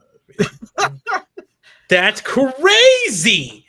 But you donated, so getting David heated. He said not too many hot takes. Not too many hot takes. But I think like Dan Moore is like getting to that level. I feel like with artists, like the Image guys, right? That was probably like the most mainstream and peak artists have ever got. right? And I think Dan Mora is like kind of, I don't, obviously he's not there because comic, like it's not the same one for one, but like I also have a video in the vault right now about Dan Mora's Spider-Man. And I really feel like if they market it a certain way, if you get Dan Mora on a character like Spider-Man and you kind of do the same techniques they were doing back in the day, I think you could see records being broken again because he's just that popular of an artist and that appealing. He's just so awesome. He does rock. The only other more could see his family, maybe. That man is. The only other current artist that I month. don't understand why people don't talk about more is Jason Fabok. Like he's just freaking Jason on Fabok. another Oh, level. he is fine. Yeah, And I don't know why people don't talk about him more. he's also a he's workhorse Ghost Machine too. now, right? He's Yeah, Yeah. he's doing Rook. Rook is, and it's beautiful. I mean, Oh, obviously, Rook is so good. the Ghost Machine books, the quality of Yep. paper, the quality of the storytelling, the quality of the art. Ghost Machine is firing on all cylinders with Mhm. that. Yeah, oh man, it's hard to pick my favorite Ghost Machine title because they keep getting better and better, Yeah. like Yeah. with art and the writing. Yeah. I think Rook and Hyde Street are my two favorites. They're just awesome. Well, and that's another one too, talking about like the 20-somethings crowd coming in. That's Universe is that's hilarious. All Rob Liefeld's characters of any book all look like they share. you know what's crazy? Have you guys seen Rob's Supreme? It's Supreme, right? Yeah. He did Supreme. Yeah. Supreme is so different from like, well, not so different, but it's funny when people say like, I mean, the Rob Liefeld hate train is like a whole thing, but Crazy. when Man, people, he was a big part of my youth. So I was Yeah. I mean, he's a I record still am a breaker. fan. I Yeah, still am a fan. I love his stuff. but it's like Someone that said kind of Dan even Mora's that- busy drawing Optimus Prime. Leave him alone. Not for long. He's off in like 2 issues, 3 issues. What? No, he's not. No, He see, just Oh, started. they're switching writers. Sorry, there's no. Yeah. no, an artist. gonna He's be the new on. He's the new ongoing. Right. Like, Kim Wait, C who's 3 out drawing of it right 10 now? rage bait. no, he's not on it. Sorry. No, going to Dan be. will be on it. He's not on it yet. Like, Yeah, issue 25. I think. 25. Yeah. 5 is when It's it's on it right now. I forgot. Jorge Corona and His art is killer. Mhm. Yeah, Jorge's cool. yeah, I love Um, Jorge. Robert Kirkman's writing Transformers, so I don't know how much Kimsey will like it though, since she's not a fan of Invincible or Walking Dead. Okay, but Have you like been he doesn't have to worry about getting fired anymore, so I'm sure it'll be improved. That's funny. That's He doesn't have to worry about getting fired anymore, so I'm sure he'll be okay. Kyle Holt, yeah, he's great artist, great inker too. Mhm. Great inker. Okay, so before we sign off tonight, I do want to thank you all for joining me. I didn't mean the stream to go on this long, but it was a lot of fun and just learning a lot of things about the industry and what people are reading and just having fun. And I love the flow of the conversation and everything you all brought, because I really enjoy talking to people that don't agree with me on things. It's nice. Like, Well, I definitely didn't. oh, absolutely, you don't. That's why I asked you, because of your Transformer takes. I told you, I was like, oh my gosh. No, I love talking to people who don't agree with you, Omar. Yeah, me too. Yeah, I liked it. X-Men's a tad bit overrated. Who said that? I'm just joking. I'm joking. David, you're never coming back here. Where can people find you, Shannon, when you're not hanging out here? Where can you be found? You can find me through anything on the store, which is at Bat City Comic Books. On Instagram, Facebook, YouTube is what we primarily use, and then you can find me personally at Small Press Shan. There's 3 S's right there in the middle. Small Press Shan has three in the middle. Sorry, and it's 2 N's at the end of Shan. But yeah, if you're following us. I will be honest, I don't really post on our TikTok as much anymore, but if you follow us on Instagram and YouTube, I'm always there. And the show is Sunday nights at 9 o'clock Eastern, but let's be honest, like, just be prepared for it to start somewhere between 9 and 9:30. It's live on Facebook, 9 to 9:30-ish for a start time. Every Sunday night, we go through, like I said, every indie and small press book that released that week. It's book talking, not book reviewing. So I'm going to tell you what the series is about, what the book's about, and you're going to get to see the art, and I'll give you those comp titles to tell you why you'll love it. And then it just does go up to YouTube by like a couple days later. So if you are, MC's age and you don't have Facebook, it does I don't. It does go to YouTube later. You can catch it later on. It is a very classy video, by the way. She drinks wine and she pairs the wine with the books that she reads. And I think that's very smooth. And thank you so look at James, man. Thank you, James. He's on it. Cristian, where can people find you, buddy? 2473 Northwest. No, I'm kidding. Set some numbers. No, you can find. I'll make it easy for everyone. You can find Comic Book Stash and on TikTok. That stash is in mustache. And from there, all my links are there. You don't have to. You can from TikTok. You can find me everywhere else. But what if they don't have TikTok? See, that's why they don't follow everything James is putting up right now. Yeah, James is on you, dude. He already finished your address too. Yeah. So and also like if you don't want to listen to my videos, that's cool. You know. You don't Thank goodness. I was feeling guilty for a while. You are so. I already stopped. Yeah. You're such a chill guy. Kimsey, where can people find you? In their basement. I'm joking. What have you said? I'm Kimsey on all Kimsey's in socials, your but to walls make it right easier, now. because I think more people have Instagram than they do TikTok, I have my link tree, which has whoa, James is on that too. Thank you, James. You can't be joking about James. Is he not your mod? You need to make him a mod right now. Mod. Look, He has the little thing. Okay, someone said he's a mod. I'm confused. Someone said Logan said I was being hilarious. I appreciate it. Thank you. I do try. But yeah, Kimsey on all socials. Right. Yeah. Hey Omar, don't be too jealous, you know. I know it's your channel, but I'm taking over. You try to steal my thunder, girl. Right. Go ahead. Yeah, that's all though. You can find me everywhere. And this is her Instagram right here. David, what about you, buddy? Where can people find you? You can find me at Doze Comics on YouTube. Please follow me on YouTube. And I'm also on TikTok at Doze Comics or Omnibus God. I'll pop up.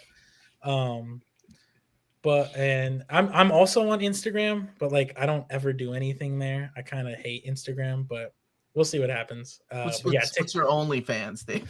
I know, I saw that. We're working on it right now. I'm doing this setup where I'll have like all the. You dress up in like Spider-Man. Yeah. Whoa! Don't give him ideas now. Hold on. Hey, you need to make money. Come on now. Yeah. But no, yeah, YouTube and TikTok are my main two. I'm going ham right now on the YouTube channel, working with something with Omar. So yeah, check out the YouTube channel. And yeah, that's all. Looking forward to that. And last but not least, Matt, where can people find you, buddy? You can find me YouTube, Instagram, TikTok, all of them at Bumpkins TV, spelled like pumpkins, but with a B instead of a P. Bumpkins TV.